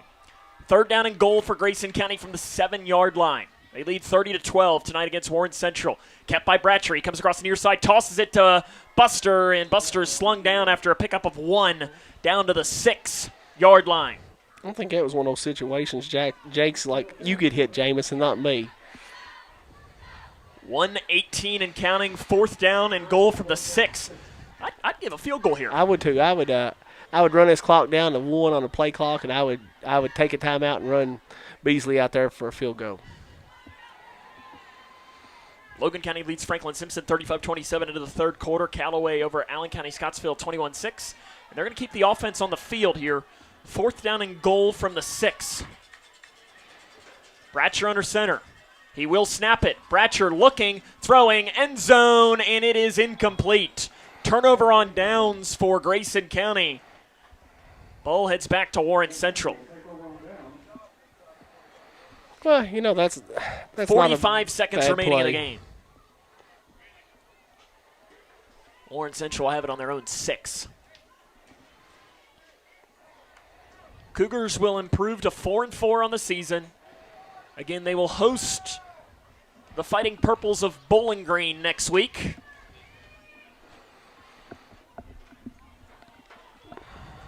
Bowling Green escapes tonight against Greenwood. Greenwood had never beaten the Purples. No.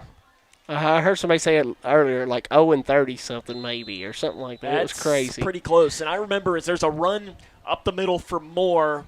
He'll gain about 5 yards to the 11. when I was on the Greenwood crew, they led Bowling Green at the half.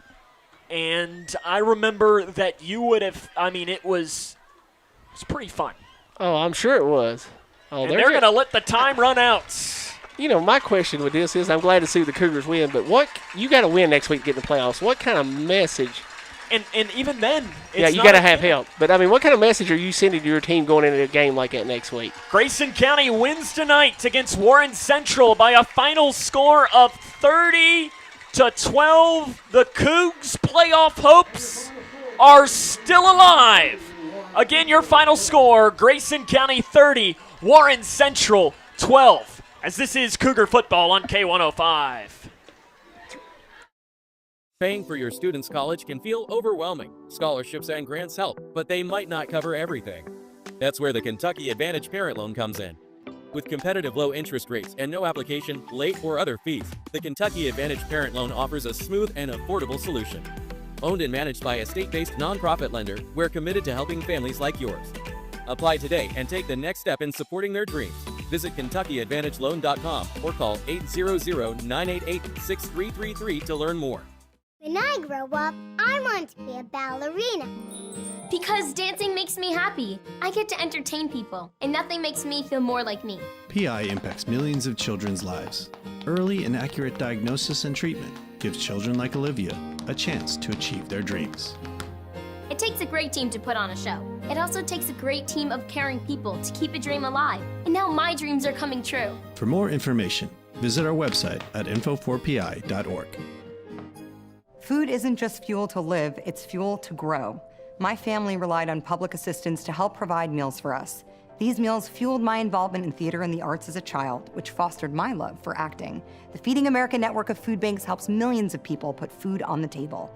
When people are fed, futures are nourished. Join the movement to end hunger, and together we can open endless possibilities for people to thrive.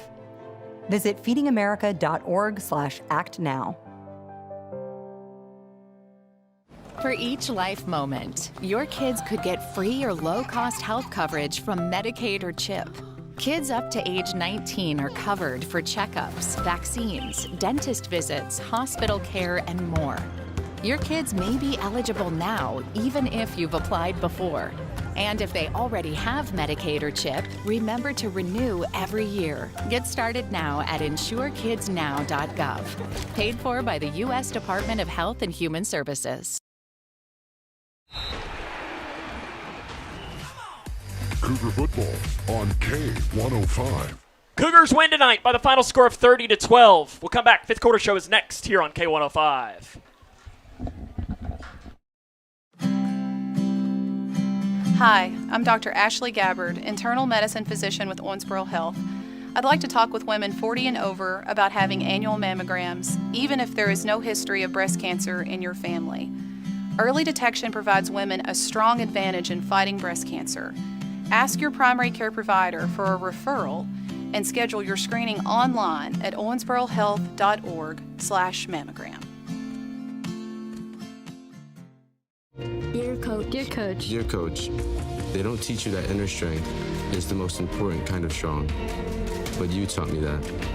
They don't teach you how to build confidence in yourself or how to deal with all the pressures all at once, but you taught me that. First tee was more than golf. It's where I discovered what I'm capable of. You didn't just prepare me for 18 holes. You were preparing me for every day of my life. Learn more at firsttee.org. Connection builds community. It grows the minds of future citizens and leaders. Connection teaches. It encourages. It builds confidence. Through relationships, through partnerships, through small daily acts, through high-impact programs at all levels. Connection says together, we can. The one thing I know about Grayson County Schools, when you get the right people going in the right direction, anything's possible. We are GC Connected. When you bundle home and auto, good things can happen. You get a local agent who can help you choose the right coverage for you at a price that's right for you. Call State Farm agent Duda Hudson in Leitchfield today. It's Kyle's last spin on his turntable. Yeah. And the first day of Kira's new career in IT. When you donate to Goodwill, you help provide skills training and career placement. And the things you love start a new life too. When you give blood, you give life. And when you give life, you change lives. Make a life-saving impact by donating blood with Western Kentucky Regional Blood Center, your hometown partner. As the sole supplier of blood products needed in Grayson County, your donation ensures a stable and adequate blood supply for you, your family, friends, and your neighbors. You are the hero when you give. Feel the power of community and compassion in every drop. Give life and change lives with Western Kentucky Regional Blood Center. Life is on the line. Struggling with mortgage debt from COVID? Team Kentucky can help. If you restructured your home loan and deferred payments to the end of your mortgage, you may qualify for up to $60,000 in assistance to pay off that debt. Help is also available for other COVID-related hardships if you meet income guidelines.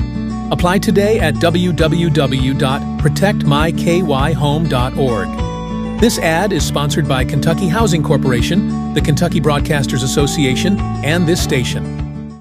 Hi, I'm Bob with Hometown Hangout Sports Pub and Grill. You might have noticed we don't have fancy decor or celebrity chefs. It's true, we've ignored the trend of upscale dining and extravagant renovations.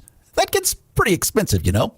And in the end, it's the customer who pays for those upgrades. Not at Hometown Hangout. Our guests come to us for one thing, to have a great time. Whether you're with the family, the whole team, or just friends, you'll love our fun atmosphere, exciting games, and great food. Hometown Hangout on West White Oak. See you after the game. Well, it's a great day to be a Cougar tonight as Grayson County defeats Warren Central by a final score of 30-12. So we'll join you here in the broadcast booth here in just a minute as Grayson County again wins tonight 30-12. And John, like this game tonight, I mean, you had the stats there. Your final stats was what? Grayson County had 355 total yards of offense, 44 carries, 225 yards, average 5.1 yards carry, 3 rushing touchdowns. Through the air, 6 of 10 for 130, 1 touchdown, 1 interception. That'll do. And on defense, I had them for 81 total yards. I think that's a good night. You think Kevin Embry will be okay with that? I think he will. I think. And I mean, and you know what the most important stat is? The W. You had 30 points, they had 12. And the even more important stat is that you are that much closer towards clinching a playoff spot. Again, just to go over it one more time. So Barron County will play Warren Central next week. If the Trojans win, the Cougars are in the playoffs. It's that simple. It does well. I can say that too. If Grayson beats Bowling Green, they're in the playoffs. Yeah, that's true too. Now, that's another way to do it. And John, at that point, we might just burn Leitchfield down. That's right. If that happens. Hey, those goalposts won't be safe. We may have the school board may have to buy a new goalpost if we beat Bowling Green. You know what? I'll be happy with that. Yes. And you're getting a phone call from Doug Robinson. Exactly. At 3. But still, no. Listen, you might be out there hanging on the goalpost by the end of the night if that happens. But Grayson County, if Barron County loses to Warren Central next week, let's say Warren Central does, and with how athletic they are, it could happen. It could. Then we go into an RPI. Let's say Grayson loses and Warren Central wins. Oh, your Louisville Cardinals just won, John. Yes, you're very happy. That's what you're seeing. I pulled the game up because I'm sorry a nice about guy. that, but nice interception. But yes, if that happens, then it goes into RPI, and that's where it gets a little bit messy as it goes your record, your opponent's record, and your opponent's record. So right now, that is in favor of Grayson County being the bottom team. So Grayson County would miss the playoffs at the RPI right now. Now the Cougars will get RPI bumps next week by playing Bowling Green, and then the last week by playing Hart County. So they'll get a couple of bumps in that, and then it will close at the end of the Hart County game. So we will keep an eye on that. But again, the simplest way to do this is, well, for one, is Grayson beat Bowling Green next week. Yeah, that's pretty simple. And then you also want Barron County to win. Yes, you do. But we're going to talk to Coach Jones and hear what he has to say after this, as this is Cougar Football on K105. Midway Pharmacy is your trusted local partner in health and wellness, offering free delivery so you never have to worry about picking up your medications. The friendly staff knows you by name and is always ready to assist you. Living and raising our families in the same community, they understand your needs. With a wide range of services and personalized care, Midway Pharmacy is here to make your life easier and healthier. Visit or call any countywide location today of Midway Pharmacy. When you bundle home and auto, good things can happen. You get a local agent who can help you choose the right coverage for you at a price that's right for you. Call State Farm agent Duda Hudson in Leitchfield today. It's Kyle's last spin on his turntable. Yeah. And the first day of Kira's new career in IT. When you donate to Goodwill, you help provide skills training and career placement. And the things you love start a new life too. Smith Overhead Door isn't just about opening and closing. We're about safety, security, and style for your home or business. As a Future Designs company, we're lifting expectations across Grayson and surrounding counties with top brands like CHI and Chamberlain. Hey there, I'm Kevin Brooks with Smith Overhead Door. Whether it's a sturdy LiftMaster for your garage or a sleek Clopay door for your shop, we install and service with a commitment to reliability. Smith Overhead Door, we're opening up possibilities. Secure your entrance at SOHD.info. Are you looking for the best building materials in Leitchfield? Look no further than Future Designs Building Materials. The builder's choice on Quarry Road has everything you need to build your dream home. Jim writes, I'm so glad I came to Future Designs for my new roof. The staff was so helpful and knowledgeable, and they made sure I got the right materials for my needs. Thanks, Jim. Future Designs is more than just a building materials store. Future Designs Building Materials on Quarry Road in Leitchfield. FDBM.net. Building on experience. Cougar football on K105. Welcome back here to Grayson County High School, where the Cougars are victorious tonight by the final score of 30-12, and they get one step closer towards clinching a playoff berth, which could happen next week. Coach Jones joins us now, and Coach, I thought there were some moments tonight where you looked as good as you have in over these last couple of years. You've played some good football, and there were some moments tonight where you were playing as good as you've played in these last couple of years. Absolutely, without a shadow of a doubt. But, the one thing that I'll have to say is we probably had as good a week as practice total Monday to Thursday that we've had past couple. Every day. The effort was great. The attitude was great. The execution level was great.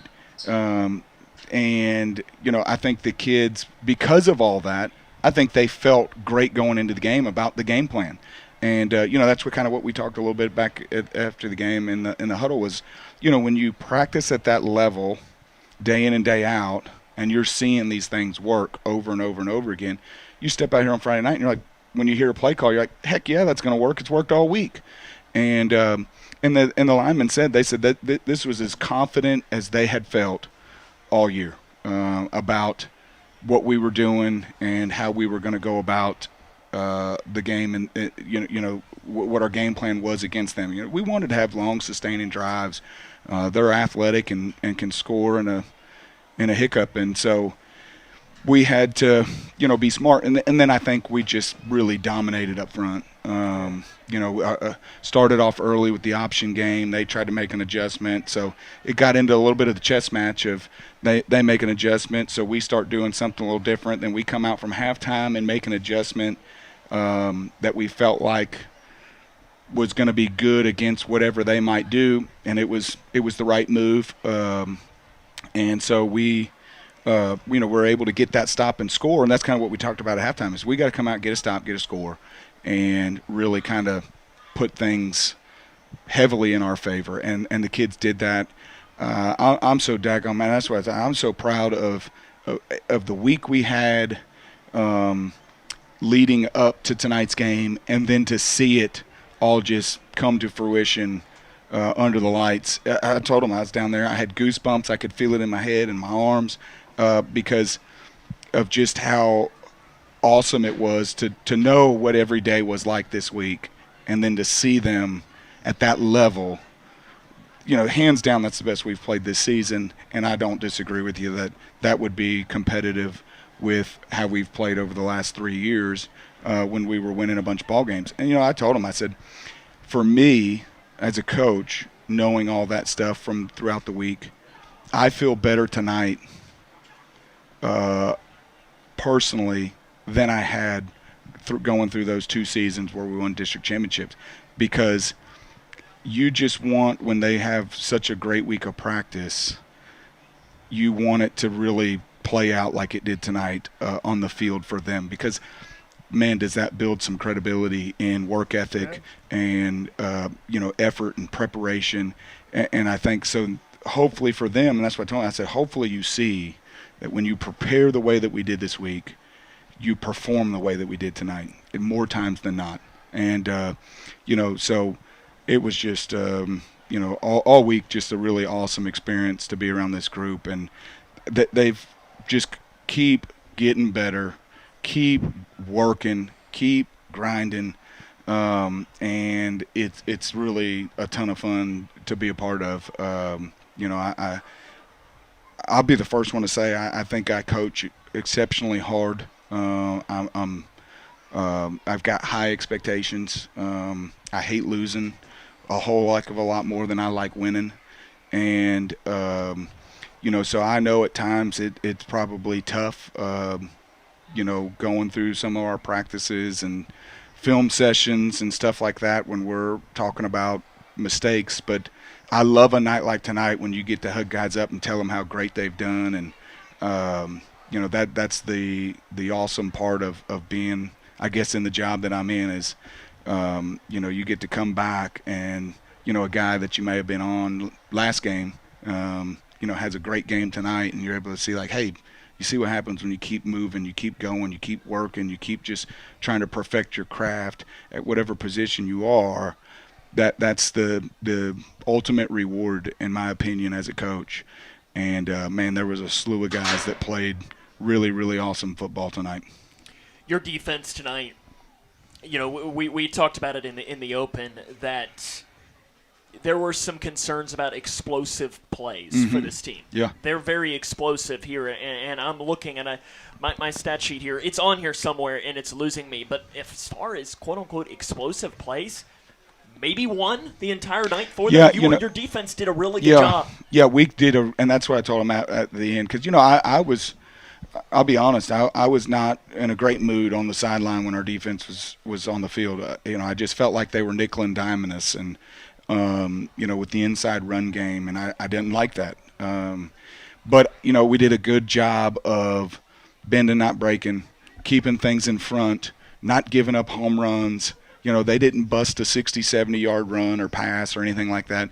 And so I told them afterwards, I said, guys, I know I'm rough, I'm hard, and, I'm the way that I am during the game. I said, but there's 12 points on the scoreboard. I said, in the big scheme of things, you guys played a really good game. And I said, I'm always going to want better and more. I guess that's just my makeup and my DNA is I just – like Vince Lombardi said, I think we're gonna reach for perfection, and we're gonna come up short, but if we get close, we're gonna be pretty doggone good. And obviously it wasn't perfection tonight, but they were pretty doggone good. and it's it's really fun to be a part of games like that. The atmosphere, and we talked about this week the implications of a win or a loss. This keeps us in the hunt. We need a little help next week from Barron County, but it keeps us in the hunt for the playoffs. And ultimately, when the first week of November comes, we want to be playing. We don't want to be going to watch somebody else play or sitting at home or moving on to the next sport or whatever it may be. We want to play in November, and so we've done the best that we can do. But we can go about it one of two ways. I told them, I said, there's two trains of thoughts with our opponent for next week. You can have the perception of we have to play Bowling Green. I said, or you can have the perception of we get to. And I said, for the last two seasons, there was a little bit of talk around our locker room that we wanted the opportunity to play, a great program, and we come up short and didn't make it to the third round like we had hoped to where the crossover and everything would kind of lead us to that. And so I said, but there's a huge difference in those two trains of thoughts. That I have to go play Bowling Green or I get to is two totally different attitudes. And so I told them, I said, we just got to have a week like we did this week, come out and give it our all. And, the way the cards fall, they fall. But and if we could shake up the world, obviously that would guarantee us in. or Barron County beating Warren Central next week would get us in as well. But I guess we're still in control of our own destiny as well when I sit back and really think about it. But, you know, I hope the kids really, you know, feel good about tonight more than anything. You know, it was nice to win, be going into fall break and have that time off. You know, and I once again, you know, every year I kind of wonder, you know, is taking 9-10 days off going to be a negative thing? And I've yet to have a year where I felt like it was the wrong thing, because we come out and played like we did tonight, and we took, you know, the entire time off from Friday, and we got back at it on Monday. You're now 4-1 after buys. Yep. So that's a pretty good stat, I guess. And we've taken it off every time. And so I think the kids need the time to get away, and, you know, 7 straight weeks or whatever it is. It's kind of a really nice time to take that break before the final run. It's even longer than that because you start in July. Yeah. Oh, well, I mean, you start really in.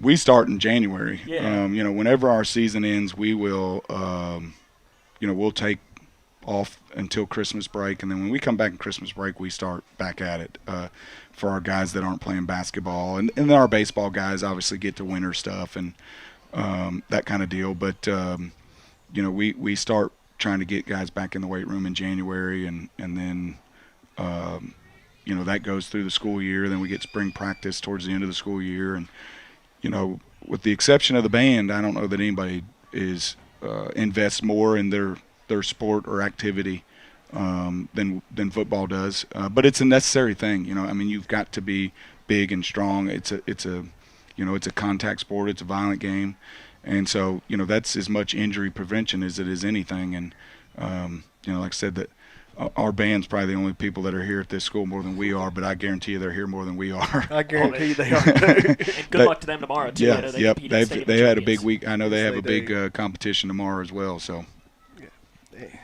Oh, I just wanted to say tonight, you know, your front seven on defense, they made things a lot easier for your back four because, you know, they with the pressure they applied, it made it some difficult throws for him. Yeah. Some hits too. And nice hits. Yep. I mean, we got to him a few times, and we were pressuring him. We did a good job of not flushing him out of the pocket and putting him on the run and that kind of stuff. You know, they played a really nice game. Again, I would like to have seen us play the run a little bit better.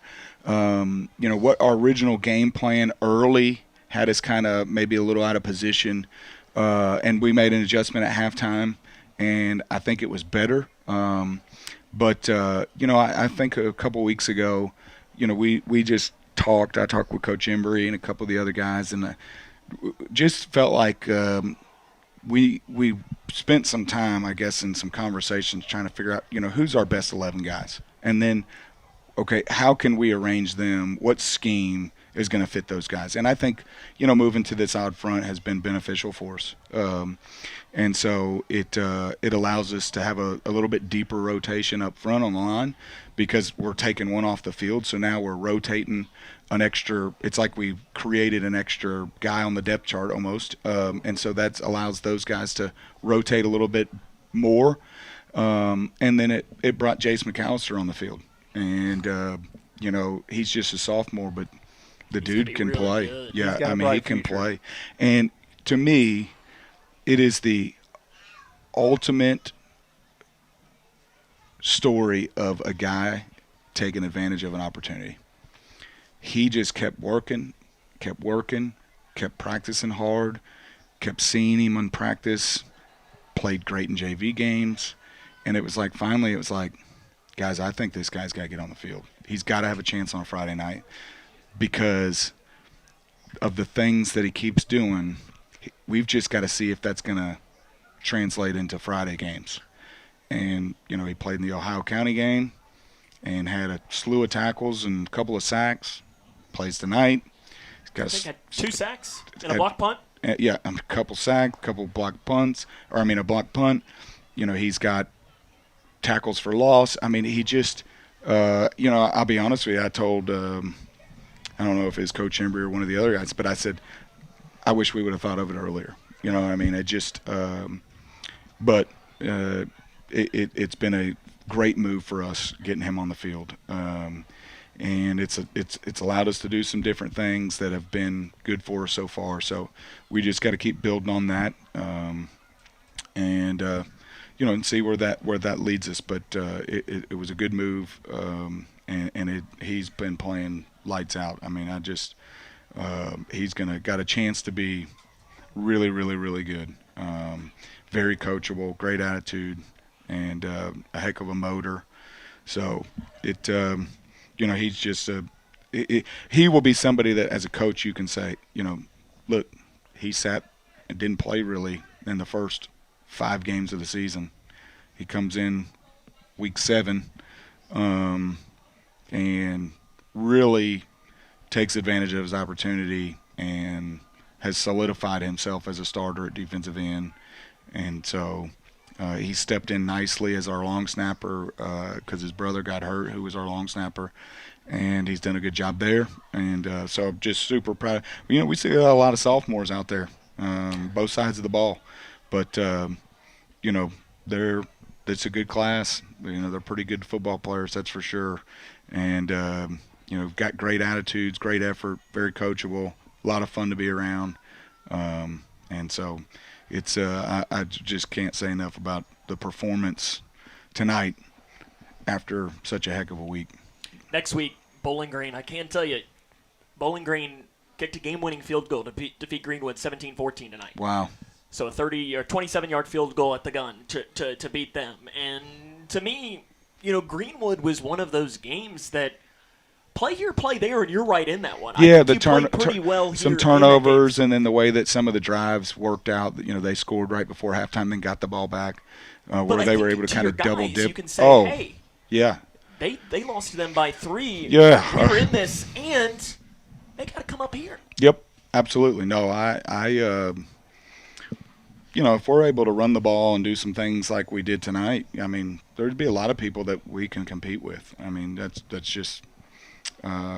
What I believe, and so we just got to keep working the way that we have. Kids got to keep believing, and I just think that if we'll stay on the track that we're currently on. It started kind of pre-fall break, with a pretty good game against Ohio County, but we had some things to clean up. Their blitzing and stuff kind of hurt us, and we spent quite a bit of time this week working on picking up blitzes and different things like that. And we still had a few run-throughs tonight, some 4th and shorts. That number 10, he's a heck of a linebacker and times things up really well and is incredible as a blitzer. His ability to blitz and react to which direction the ball was going, because he came from the backside A and got play side a couple of times. He came from the play side A. And so he was pretty sophomore too. Yeah, he's pretty tough. I wonder if he'll end up graduating from Warren Central. But it, minus a couple of run-throughs, the guys up front were incredible, picking up blitzes and stuff like that. I felt like Jake had plenty of time to throw. He made a couple of really, really nice throws. Missed a couple of home runs, but that's okay. That's football. Yep, that's football. And you know what? That's a guy that I think has grown more in the last year as a young man, as a leader, as a ball player, an incredibly amount. And I think he has doubled that amount in the last 8 weeks, since the season started. I mean, he just is I've been so impressed and with just how he's carried himself throughout this season. He's tough on them. He'll call guys out, but I think he does a good job of patting them on the butt when they deserve it too. So there's just we're what is our record now? 4-4. This time last year we're 7-1 or whatever it may be, but I can't express enough to see kind of the things that adversity we've dealt with, and different things like that. I feel as good at 4-4 as I did last year at 7-1 or whatever we were at this time. Yeah. I can agree. You know, it just to see the kids grow and just to know how this is going to, I think, carry over to them as young men and young adults to overcome and to still be successful. You know, it's just, like I said, it's as awesome as being 7-1, 6-2, and because everything's easy when you're winning. You know, when you've got some struggle and you know some things aren't going your way, and you know, do you fold up shop and pack it in and just say, or do you keep battling, you keep working, you keep trying to get better, and you know, the way these guys have come together as a group, as a family. And you know they're tough on one another, but they love one another. And then you see some things start to click. You know, to me as a coach, that's just as impressive as the win. So it feels good to win the way we did tonight. I can tell you that much. The kids needed it. They deserve it. And we're gonna give them heck next week. That's right. Time to shake up the world. That's right. That's head coach Brian Jones. Congrats on the win. Appreciate it, guys. 30-12. We'll come back. The Hometown Hangout MVP comes up next as this is Cougar Football on K105. Paying for your student's college can feel overwhelming. Scholarships and grants help, but they might not cover everything. That's where the Kentucky Advantage Parent Loan comes in. With competitive low interest rates and no application, late, or other fees, the Kentucky Advantage Parent Loan offers a smooth and affordable solution. Owned and managed by a state-based nonprofit lender, we're committed to helping families like yours. Apply today and take the next step in supporting their dreams. Visit KentuckyAdvantageLoan.com or call 800-988-6333 to learn more. Across Kentucky, treatment providers, state and local governments, and nonprofit organizations are working together to support your pathway to long-term recovery. These providers and communities of recovery will walk alongside you and help you find your recovery journey. If you or a loved one is struggling with addiction, the KY Help Call Center can connect you with resources right now when you call 833-8KY-HELP. You can also visit findhelpnowky.org to find treatment options near you. In life, things aren't scripted. If you're an athlete, we need people like you and translate those skills to officiating. You can get a lot out of it. It happens in every town, in every game. We never have a perfect game, but the rewards always outweigh the negativities.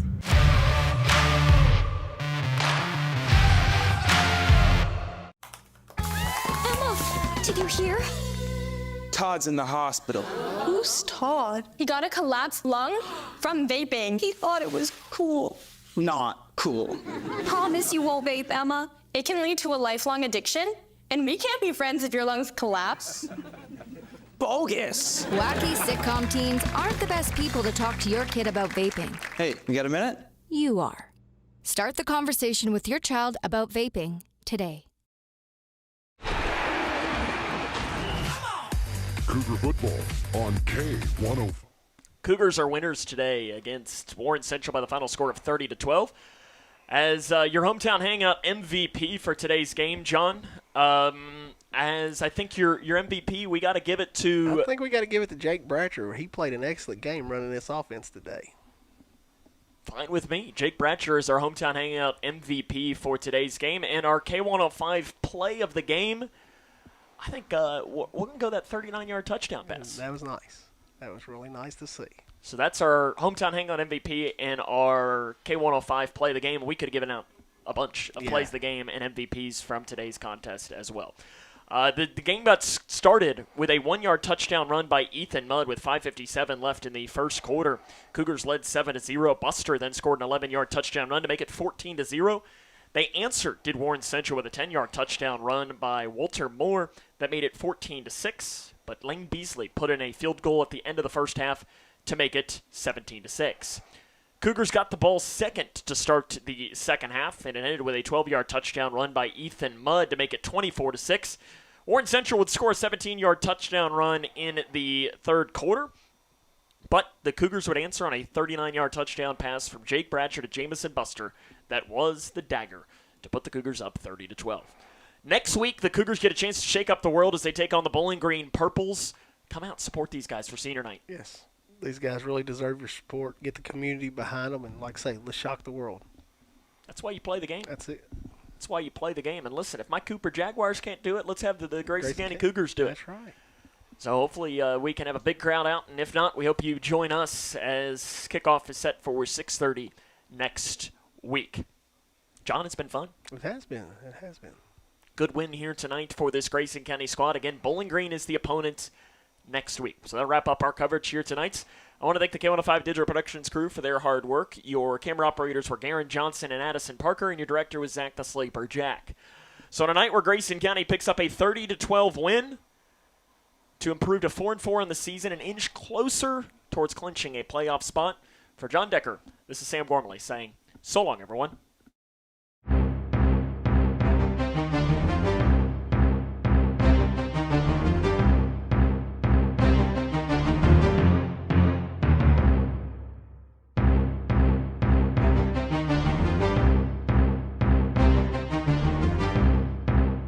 This is Grayson County Cougar football on K105. Tonight's Cougar football contest is sponsored by Future Designs Building Materials, Midway Pharmacy, Owensboro Health Twin Lakes Medical Center, Scotty's Contracting, and Stone. Western Kentucky Regional Blood Center, your global getaway, and by Grayson County Schools.